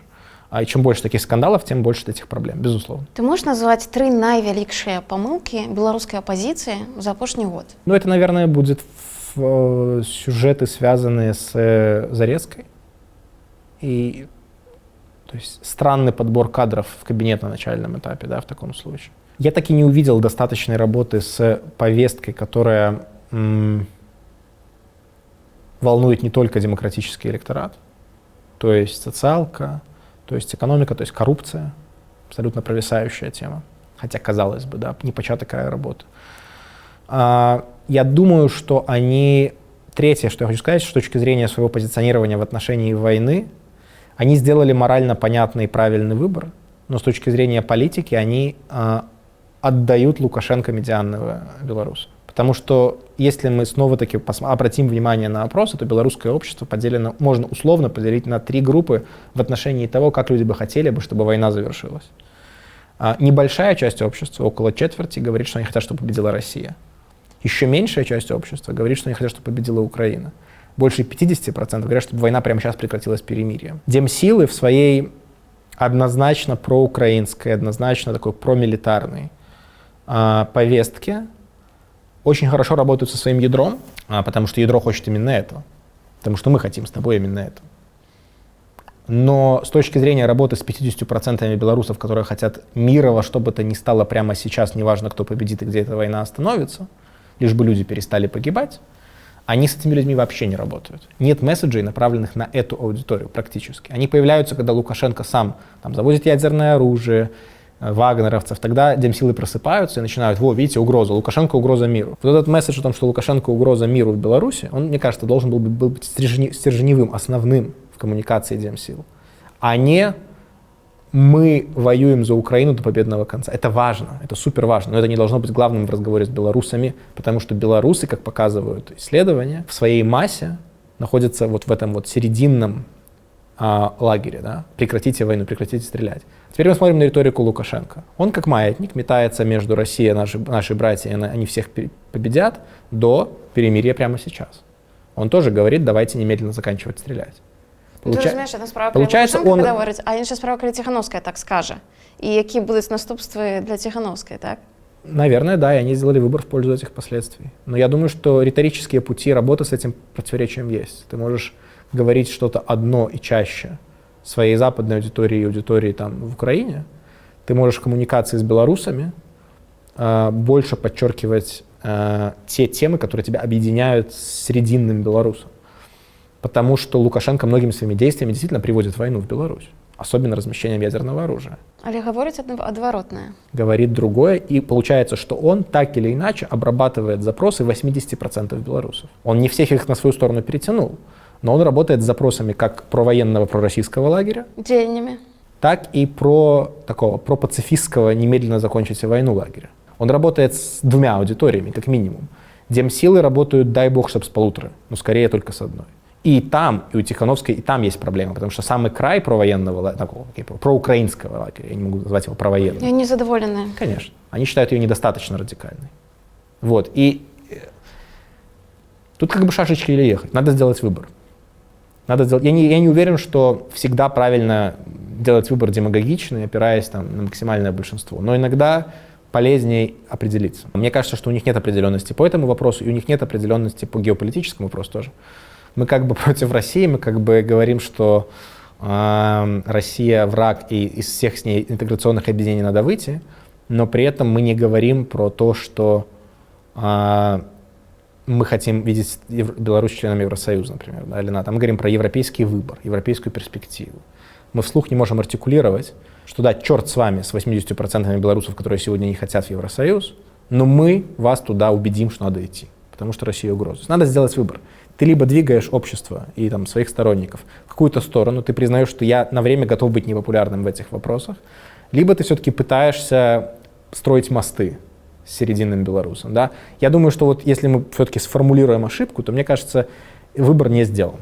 Вот верхушка демсил не определилась со своим позиционированием. Мы все еще представляем все белорусское общество, или мы представляем меньшинство, но мы стремимся к тому, чтобы убедить всех остальных, что мы правы. Пол Калиновского определился, бобриканцы определились, кстати. Ну, настолько, насколько они являются субъектом, да, сегодня, Вот такие силы определились в своем выборе политическом. Да, вот остальные демсилы, Латушко определился. Тихановская, мне кажется, нет. Я не уверен, что это усиливает ее позицию сейчас. Як ты лічиш, белорусским силовикам удалось деморализовать демократичный рух? В значительной степени да, но не только им, а не только силовикам, как самому стечению исторических обстоятельств, в том числе и войне, да, которая показала, что ведь надежды на то, что можно как-то разделить Путина и Лукашенко, оставались в силе чуть ли не до середины 2021 года. Я недавно написал одну такую работу, раздел в книжку, и в этом разделе я изучал взгляды оппозиционных политиков и сил на Россию с начала 2020 года по вот начало 2022. Как они эволюционировали. Где-то до середины 2021 года, даже до конца в некоторых случаях, звучали призывы использовать Россию как посредника между демсилами и между обществами власти. Да. Россия может быть вместе с ОБСЕ, там, как-то поможет. Звучали призывы как-то вот и идеи, что как-то можно расколоть Путина и Лукашенко. Война особенно показала, что все, что этот шанс закрыт, и это означает, скорее всего, закрыт, да? И это означает, что на много-много лет судьба Лукашенко становится привязанной к судьбе Путина. Это не значит, что Путин продержится много-много лет, но это значит, что до решения российской проблемы или до хотя бы ослабления России решить белорусскую в глазах многих людей стало сложно. Несмотря на то, что риторика Тихановская по-прежнему другая, что надо ослабить Россию, лучший способ ослабить Россию — это решить ее там Лукашенко и решить белорусскую эту проблему. Это иллюзии. Я не верю в это. Это просто голая риторика, потому что механизма этого я не представляю. Янкі сказаў зараз про то, што для сіловога сцэнара ў Беларусі трэба 250 тысяч бойцоў, каб ён быў рэалістычным. Ты як ацэньваеш гэтыя лічбы? Янкі виднее, он военный. Я, до речі, со скепсисом поставились, что кшталту, навошта 250 тысяч, як бы. Я не знаю, я не скажу тебе про цифры, но логика его рассуждений по этому вопросу мне близка. Если у вас есть режим, который консолидирован и готов драться, за которым еще какая-никакая стоит поддержка России, то вы его не сковырнете даже дивизией. А у полка Калиновского нет дивизии, у них и полка нет. Он прав в этой точке зрения. А с точки зрения того, что если бы белорусский режим попал в ситуацию полного коллапса, паралича, и да, тогда могло бы хватить и 100 человек. Как хватило их на Майдане, достаточно было там вот нескольких сотен вооруженных людей, чтобы повернуть историю в другое русло. То же самое, если бы белорусский режим вот так вот власть валялась «бери, не хочу», то да, много не надо. Партия большевиков за полгода до своей победы было несколько тысяч человек. Взяли под контроль 200-миллионную империю. Или сколько это там было в Российской империи людей. Да? Поэтому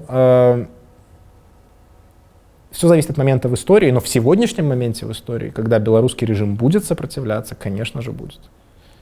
И будут убивать, конечно будут. Никто не посыпется от того, что 200 человек придут к границу. То Янки, конечно, в этом смысле он безусловно прав.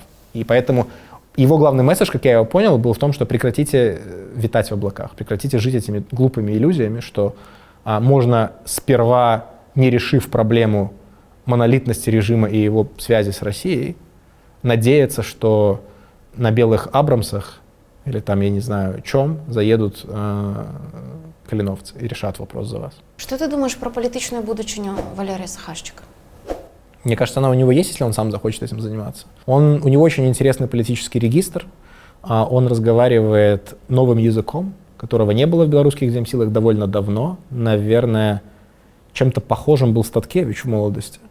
Военный, который тоже такой полковничья должность, да, успешная военная карьера, перешедший в политику, разговаривающий на простом языке, умеющий строить мостики с той стороной, не отталкивающий перспективу компромисса и разговора, что очень импонирует, я думаю, большинству белорусов.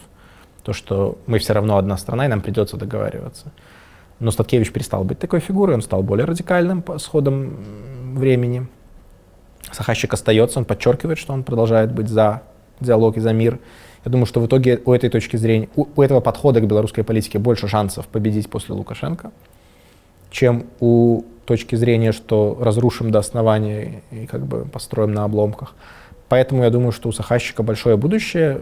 Харизма есть, опыт есть релевантный, есть такой матч, совпадение с запросом серединного белоруса на мир. Соответственно, данные есть, дальше вопросы личные. Да? Захочет ли он, успеет ли он не очень молодой человек, ему там не 45 лет, вот, он уже пожил, он с военной службы ушел 20 лет назад, да, за это время бизнес построил. То есть если он захочет и будет успевать, да, построить политическую карьеру в Беларуси, я думаю, что из всех сегодняшних демократических лидеров у него самый лучший шанс. А у Вадима Прокопьева? Я имею в виду тех, кто на свободе, кстати. Да. То есть вот, я думаю, что из тех, кто в эмиграции. А у Вадима Прокопьева какие шансы? Не знаю, это такой джокер, может выскочить. Бывают моменты истории, когда такие люди выскакивают. Стилистически, мне кажется, он апеллирует не к большинству белорусского общества. Стилистически это работа на городскую. Самую радикальную? В том числе, но я имел в виду даже чисто подачу, на разговор, язык. Тихановский, Сахащик могут разговаривать с жителями условного Рогачевского района. Я не уверен, что Прокопьев мог бы быть там настолько же аутентичен. Вот он как-то говорил про амбиции стать мэром Минска, мне кажется, здесь конкуренции могло бы даже не быть, на самом деле. Насчет популярного политика в размахе всей страны, ну, могут звезды сложиться и так. Я думаю просто, что если сравнивать, то у Сахащика эти шансы выше. Мне кажется, даже Прокопьев это понимает, когда номинировал его как там своего Черчилля, да, или как он его называл. Как ты оцениваешь деятельность Позняка? Здесь мы должны разделить. Исторически или сейчас? Зараз. Мы говорим только про зараз. Сугубо негативно. Человек делает все то, что бы хотел Лукашенко от оппозиционного политика. Помогает разваливать доверие, помогает разваливать демократические силы, занимается без абсолютно основательными обвинениями в работе на спецслужбы. Это никак не умаляет исторических заслуг. Вот. Это никак не умаляет его вклад в создание белорусского государства независимого, в расследование Куропат и все остальное, да, все остальное, что он сделал в 80-е, в 90-е. Но сейчас его вклад в политику белорусскую, ну, он помогает, чем еще делает, хотя или не хотя, он помогает власти достигать своих целей. Вот. И это хорошая как бы почва для того, чтобы, если вот его логику использовать, если мы вооружимся логикой Позняка, то главный агент — это он. Главная агентура — это он. Потому что он всегда обвиняет в агентуре всех тех, кто, как ему кажется, работает на враждебные цели. Но по факту он соответствует своему собственному определению агентуры. Хотя я не думаю, что он чья-то агентура, безусловно. Вот, поэтому это такие люди бывают, да, которые не совсем понимают, не совсем здраво оценивают свое место в истории, наверное, в сегодняшнем моменте, да, но и очень мнительно относятся ко всем остальным. То, что у него есть сторонники, какая-то часть, особенно громких онлайн, да, которые уже пишут комменты под этим видео, это говорит нам, это симптом разочарования в более мейнстримных демсилах. Такие фигуры всегда поднимаются, когда есть растущее разочарование Тихановской в данном случае, ну и раньше другими лидерами оппозиции. Всегда поднимаются те, кто артикулирует какие-то претензии, вне зависимости от того, насколько они имеют как бы под собой основания. Так же, как Лукашенко появился в 90-е на абсолютно голой, безосновательной, сотни раз опровергнутой тогдашними же белорусскими силовыми органами критики и обвинениями в коррупции в адрес всех тогдашних белорусских политиков. Да? Лукашенко поднялся на этом, Позняк пытается подняться на этом, но не выходит. И единственный как бы объективный ресурс, который у него есть и не отнять, это его по-настоящему героический вклад в становление белорусского государства. Поэтому Позняк как фигура истории, как там раздел в учебнике белорусской истории, только позитивные у меня могут быть к нему отношения, несмотря на то, что у меня другая политическая позиция. Я не националист, белорусский в таком этническо-языковом смысле, да. Но, тем не менее, я не могу не отрицать его позитивный вклад. Позняк сегодня — это совсем другая история. 3 найлепшие белорусские аналитики по версии Артема Шрайбмана. Юрий Дракохруст, Ргор Остапеня, Павел Слюнькин. 2 последних мои друзья, поэтому это, наверное, не конфликт интересов, но я действительно с интересом их слушаю. Сюда бы я добавлял бы еще людей, но ты сказала 3, поэтому 3. Чему чалы ставятся до тебя с полной погардой? Я не знаю, что про это говорить. Мне кажется, все, кто следил за этими достаточно односторонними такими пассажами, разгромами, жесткими ответами и всем остальным, могут сделать сами свои выводы, почему они происходили. Я лишь могу призвать людей, которые уважительно относятся к тому, что я и Сергей говорит, не судить о моих взглядах и о моих позициях, потому что рассказывает Сергей год, полтора, 2 года спустя, потому что я там не узнаю своих взглядов. То есть, когда Сергей описывал мои какие-то слова, я не узнавал, что я это говорил. Да? То есть это не мои позиции он описывает. Поэтому это единственное, что я могу здесь сказать. А все остальное, я думаю, люди достаточно сообразительны, чтобы понять, какие могут быть мотивы. Тебе задевая, коли у комментариях под твоими прогнозами ты читаешь, что это все неправда? Это потому что я не вижу этого так часто. Чаще я вижу комплименты. Вживую вообще люди не подходят с негативом. Да, то есть... А для тебя это важно? Ну вот я помилюсь, для тебя это важно? Я прекрасно знаю все свои ошибки. На некоторые из них, кстати, Сергей указывал, например.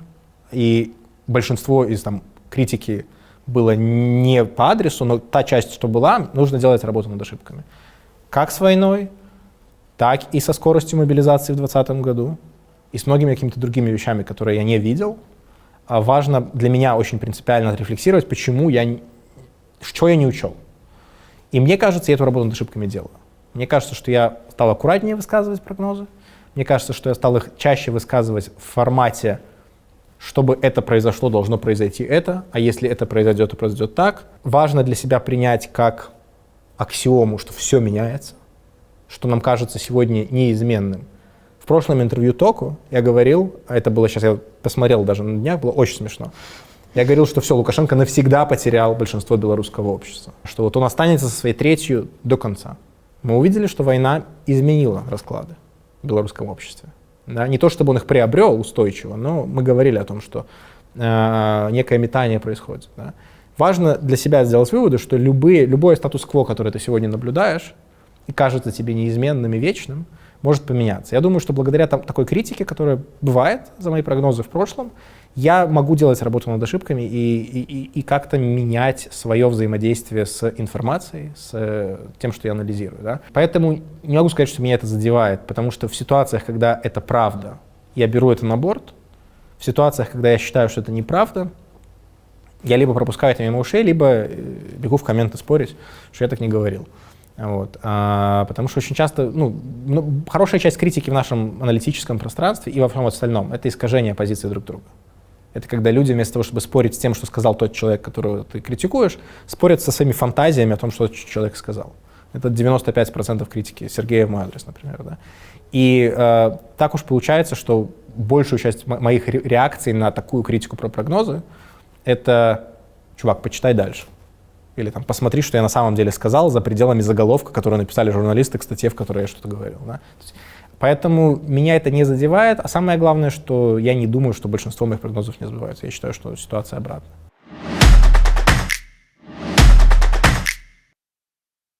Ты зараз живеш в Варшаві? Ти заважав тут за собою, наприклад, слежку, ці які інші прояви цікавості спецслужбам? Нет. Наскільки безпечно ты тут себя чуешь? Если задумываться об этом, то для белорусских спецслужб нет никакой проблемы, серьезной проблемы совершать какие-то теракты, похищения в других странах. Это будет риск для них самих, но нанести урон они могут. Да? И поэтому нельзя быть нигде в безопасности. В полной безопасности, мне кажется, можно быть где-нибудь там, под охраной ФБР, наверное, где-нибудь в Канзасе. Но, да и то не факт. Но здраво оценивая, во-первых, ту стадию, на которой сегодня находится белорусский режим, и его готовность переходить к убийствам или какому-то нанесению вреда людям за рубежом, я понимаю, что если он эту стадию пройдет, а это возможно, это вполне возможно, то вряд ли я буду первой целью. Я не думаю, что я какая-то большая угроза режиму, или что они так меня рассматривают, или что я там в списке целей был бы первым.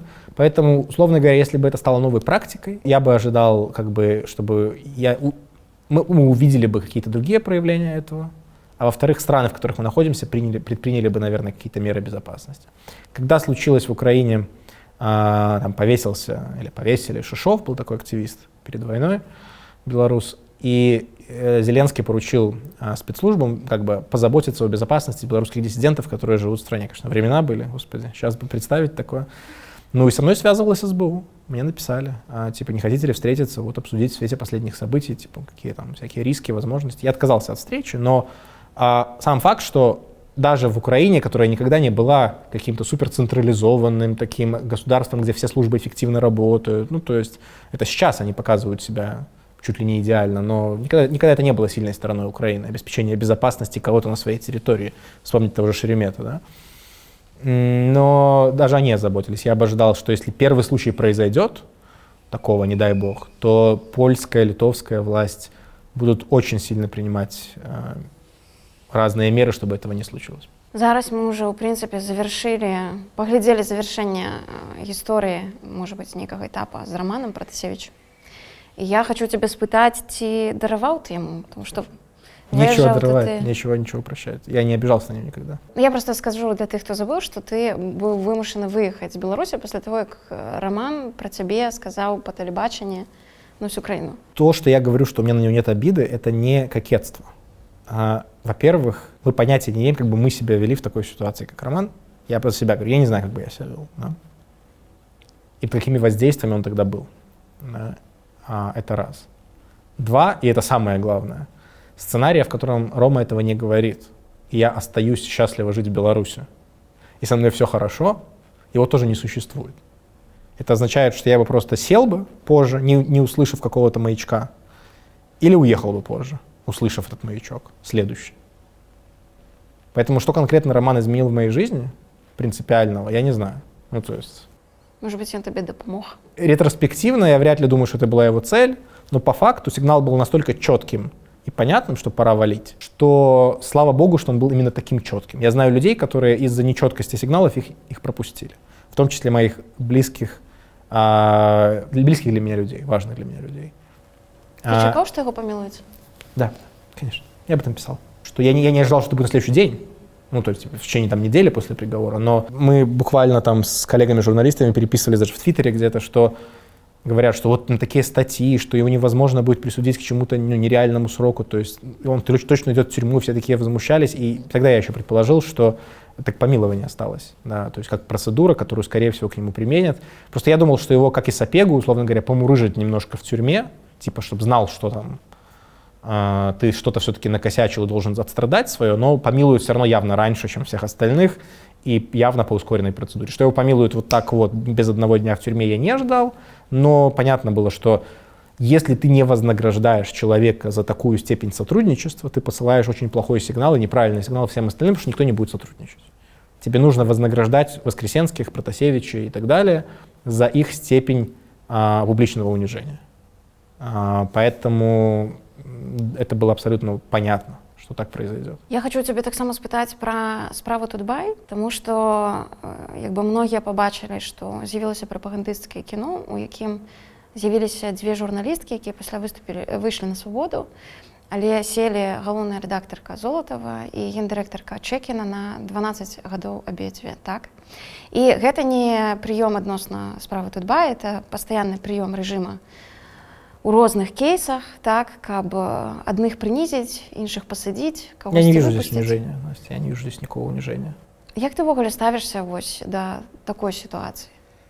Я считаю, что людям, которые не прошли через это, неэтично даже раскрывать рот на эту тему и пытаться кого-то осуждать.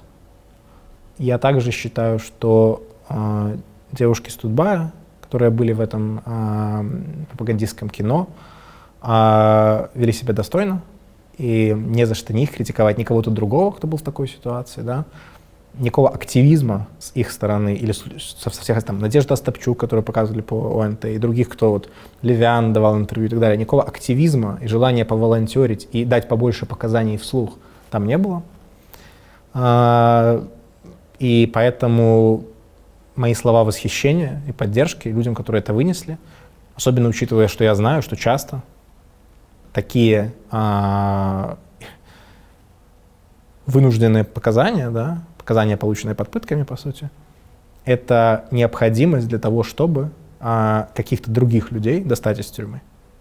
То есть люди видят как бы вершину айсберга часто, что вот кто-то что-то про кого-то плохое сказал на экране, но не учитываются две важных проблемы. Тот, про кого это уже говорится и так, в ситуации, с которой спасения нет прямо сейчас, да? И поэтому эти слова мало на что влияют, сказанные вслух. И два, то, что этими словами кому-то была дана свобода. И поэтому это сильный, высокоморальный, тяжелый поступок. И поэтому здесь даже, мне кажется, нечего... Здесь нет почвы для морализаторского разговора, кроме как восхищения смелостью людей. Твоей дочце хутка 3 года. Как тебя изменило ее народжение? Это хороший вопрос к моей жене или тем остальным людям, которые все это время со мной общаются, потому что изнутри это понять сложно. Добавилось эмпатии очень сильно и особенно в сторону детей. То есть я не могу хладнокровно читать новости о страданиях детей, будь то разлучение с родителями вот на фоне войны, будь то действительно там увечья, смерти, понятно, это еще хуже. То есть я раньше мог такие новости воспринимать в ряду других ужасов, как что-то, что, ну, как журналисты с таким своеобразным цинизмом, да, типа, происходит и происходит. Теперь нет, теперь это для меня очень чувствительная, задевающая прям за глубину материя, и мне с ней сложно соприкасаться. Вот. И поэтому, наверное, это одно из таких самых заметных для меня изменений. Приоритизация. Ты лучше умеешь понимать, что в жизни приоритет, что нет. Это касается не только семьи, то есть это распространяется на все остальные сферы. Мне стало проще говорить «нет» на предложения о работе, об интервью, о куда-то сходить. И не потому, что я просто занят с ребенком, а потому что я понимаю, что у меня в жизни есть некоторые...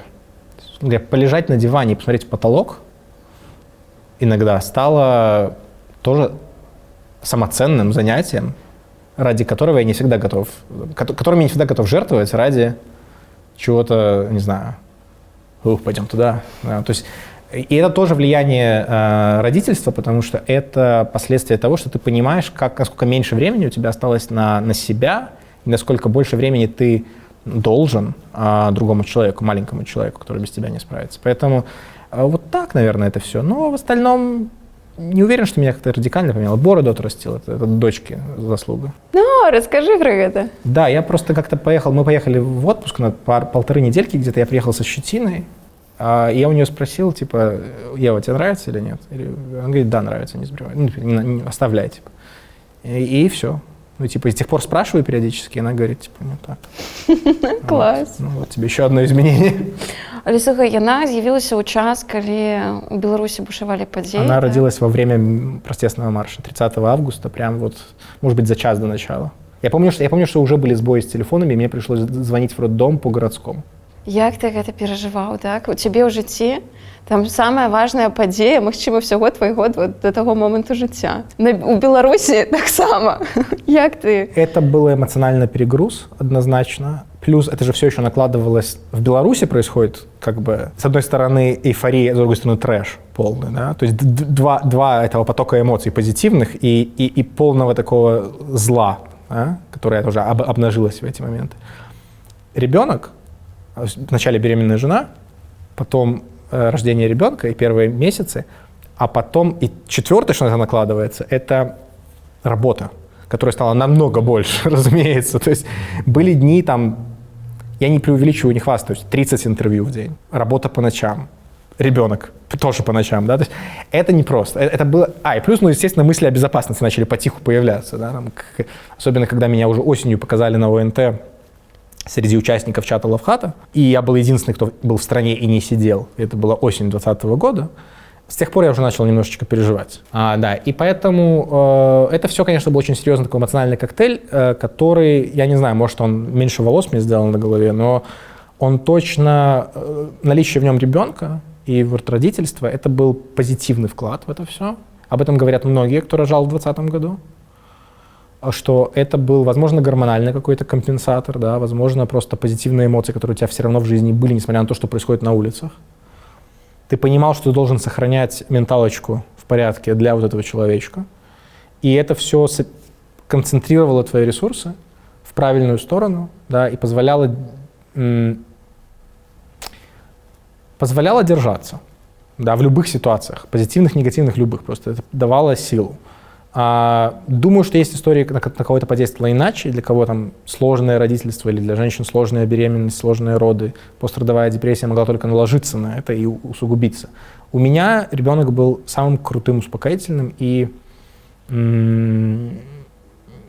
таким впрыском позитивных эмоций в любой ситуации.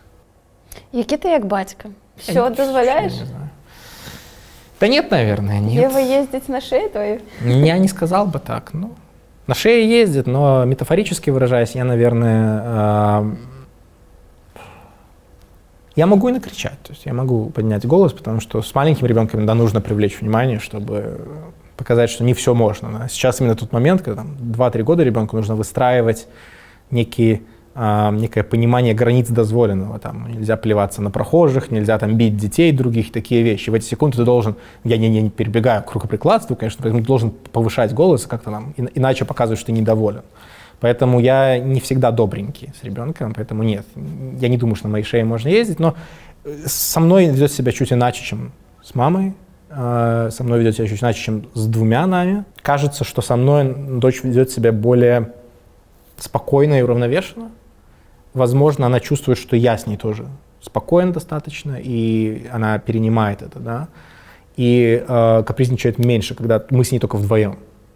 Вот, возможно, это что-то говорит про меня как про отца. Не знаю, что, наверное, что-то говорит. Да, ну вот, а так по плодам увидим, да, мы увидим, как вырастет.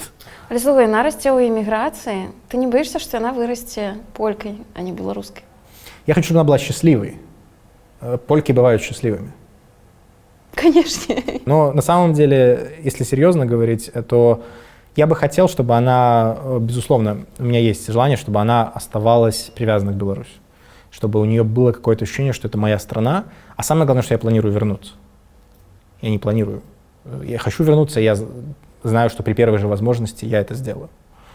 Поэтому буду ли я ее заставлять возвращаться, если она уже будет в хорошем сознательном возрасте, и вырывать ее из ее среды, которая к тому времени будет уже ее средой, я не уверен. Но это будет ее выбор, если это будет возраст, когда она сможет делать такой выбор. Но в целом, конечно, хотелось бы, чтобы у нее связь с Беларусью была, хотя бы для того, чтобы у нас с ней был этот общий контекст. В остальном, даже если бы мы родились и она выросла в Беларуси, если бы она решила в 18 лет переехать или там, в 15 лет куда-нибудь переехать и учиться где-нибудь в Англии или в Америке и американизировалась бы полностью, да, пожалуйста, это ее выбор. Поэтому такого давления у меня нет. Есть какие-то бытовые вопросы, связанные с тем, как научить ребенка там, кириллице, например. Вот. Придется самому это делать. Это школа не научит. Да, таким вещам, чтобы мы могли читать одни книжки, например. Да, а что делать с белорусской мовой? Мы с женой русскоязычные, у ребенка вокруг польский и английский еще к тому же. 4-й язык привносить сейчас прямо, мне кажется, будет перегрузом. Но вопрос когда. Да? То есть это все такие технические сложности, которые, и даже не больше, чем технические, да? Вопросы, которые встают. Мы недавно с друзьями обсуждали, которые тоже ребенок такого возраста, что когда наши дети играли между собой, и они перекидывались польскими словами. Белорусская пара. 2-летние дети перекидываются некоторыми польскими словами. И мы так словились на мысли, ну что, иностранцев растим? Типа, что происходит? Это интересное чувство. Я не могу сказать, что оно 100% позитивное или негативное, но оно странное, оно необычное. Но мне кажется, надо думать о детях и о людях в целом с позиции того, как им будет лучше. И поэтому вот эта идея, что мы имеем обязанность перед некой нематериальной родиной заставить наших детей, принудить их быть белорусами во что бы то ни стало в нашем понимании слова «белорус», мне кажется, глупой затеей. То же самое относится к мысли о том, что давайте не уезжать из Беларуси, несмотря на то, что мы можем сесть, потому что тогда в Беларуси никого не останется. Я человек, который считает, что личность и безопасность и счастье личности приоритетнее коллективных благ. К коллективным благам относятся и такие слова, как «родина». Да? Поэтому, если стоит выбор, то я не буду ламаць чалавека і навязваць ей сваё видение беларушчыны. Ведаеш, мне цяжка зразумець, што ведаеш ты можа дзіця вось амаль 3 гады, але мне цікава, вось яна штосьці ведае пра Беларусь. Нет.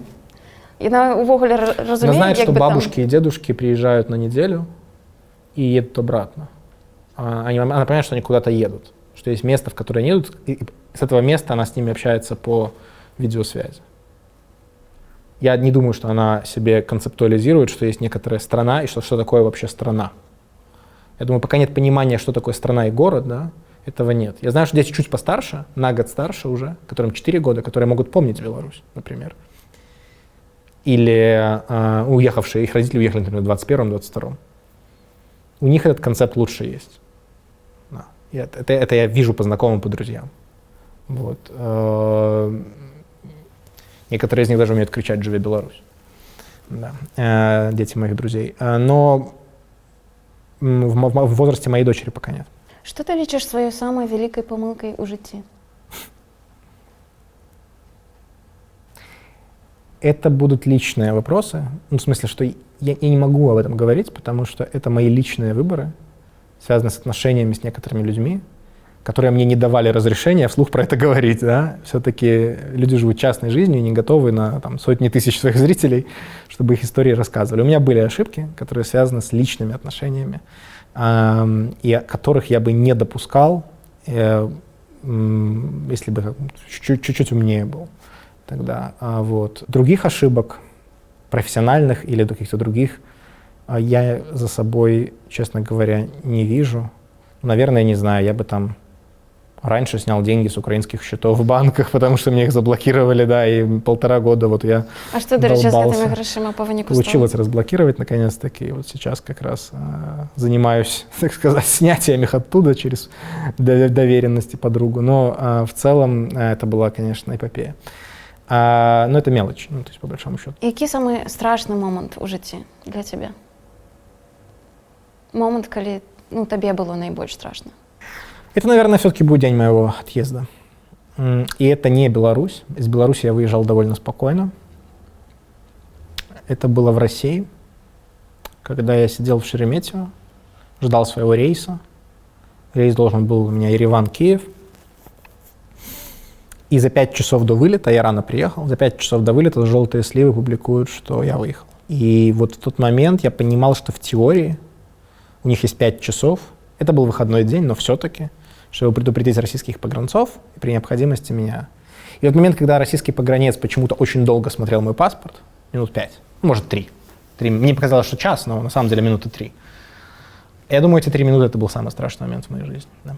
Но он быстро прошел, да, но я очень переживал, да, потому что не хотелось бы вот пройти, выбраться из Беларуси окольными путями и оказаться в России. В принципе, наша Нива писала о том, что я переплывал реку на лодке. И в Шереметьево, чтобы меня ФСБшники приняли, и все, и на этом все закончилось. Вот этого не хотелось бы совсем, конечно. Уж как-то лучше даже дома с родным КГБ, чем вот там, вон непонятно как. А самый счастливый момент? Это, конечно, связано с дочерью. Да. Это момент ее рождения, это все, что происходит дальше. Очень сложно это выделить. Это момент ее первых, когда мне первый раз сказал, что меня любит, первый раз поцеловала, такие какие-то моменты, которые... Я не хочу звучать надменно, но мне кажется, что людям без детей, так же, как многим людям, которые не видят некоторые цвета, недоступно понимание, что такое зеленый. Вот некоторым людям без детей, я думаю, недоступно этот уровень, не то чтобы счастья, но этот формат счастья, который есть, когда с ребенком. Да? То есть я не хочу ни в коем случае это утверждать наверняка, но у меня есть такое подозрение, что до рождения ребенка я не представлял, что такие эмоции в принципе возможны. Так же, как я думаю, люди, которым, например, восстанавливают зрение, которого у них никогда не было, понимают, что вокруг все вообще может быть в каком-то другом измерении, которого они даже не представляли. Вот что-то похожее. Поэтому это связано все с дочкой. У будучыню Беларуси ты глядишь с оптимизмом? Конечно, конечно. У нас очень много предпосылок для строительства той страны, которую мы все хотели видеть и хотим видеть. И даже когда ты поговоришь с европейцами, которые работали в Беларуси, долго дипломатами, например, они все говорят, что вот вам только избавиться от нескольких проблем, имена которых вы знаете, да, и вы сможете пройти путь к современной европейской стране куда быстрее, чем многие другие постсоветские страны. Вот, поэтому и в этом смысле 2020 год при всех его страданиях, при всех его травмах, которые он нанес сотням тысяч людей и продолжает наносить, и еще будет наносить, все последствия 2020 года. Я думаю, что и у него есть шанс, хороший шанс нам это будущее обеспечить, в том смысле, что в послевоенной Европе то, что белорусы сепарировали себя от своего режима, может быть важным подспорьем для того, чтобы получить другое место в европейской семье народов, чем то, что будет ждать россиян. Вот поэтому в целом все страдания не напрасны, я думаю, так или иначе, да? Хотя это слабое утешение для страдающих. Но мой оптимизм в отношении будущего Беларуси сегодня выше, чем в 2019 году. Хотя в 2019 году казалось, что все цветет и пахнет, Октябрьская, Зыбицкая, но у меня не было понимания, насколько белорусское общество созрело и перезрело к следующему этапу своего развития. Сейчас оно точно есть. Дякую тебе за размову. Спасибо.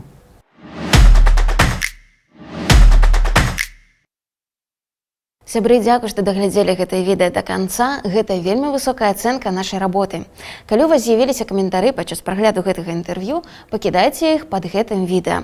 Мы іх чытаем, аналізуем і адказваем.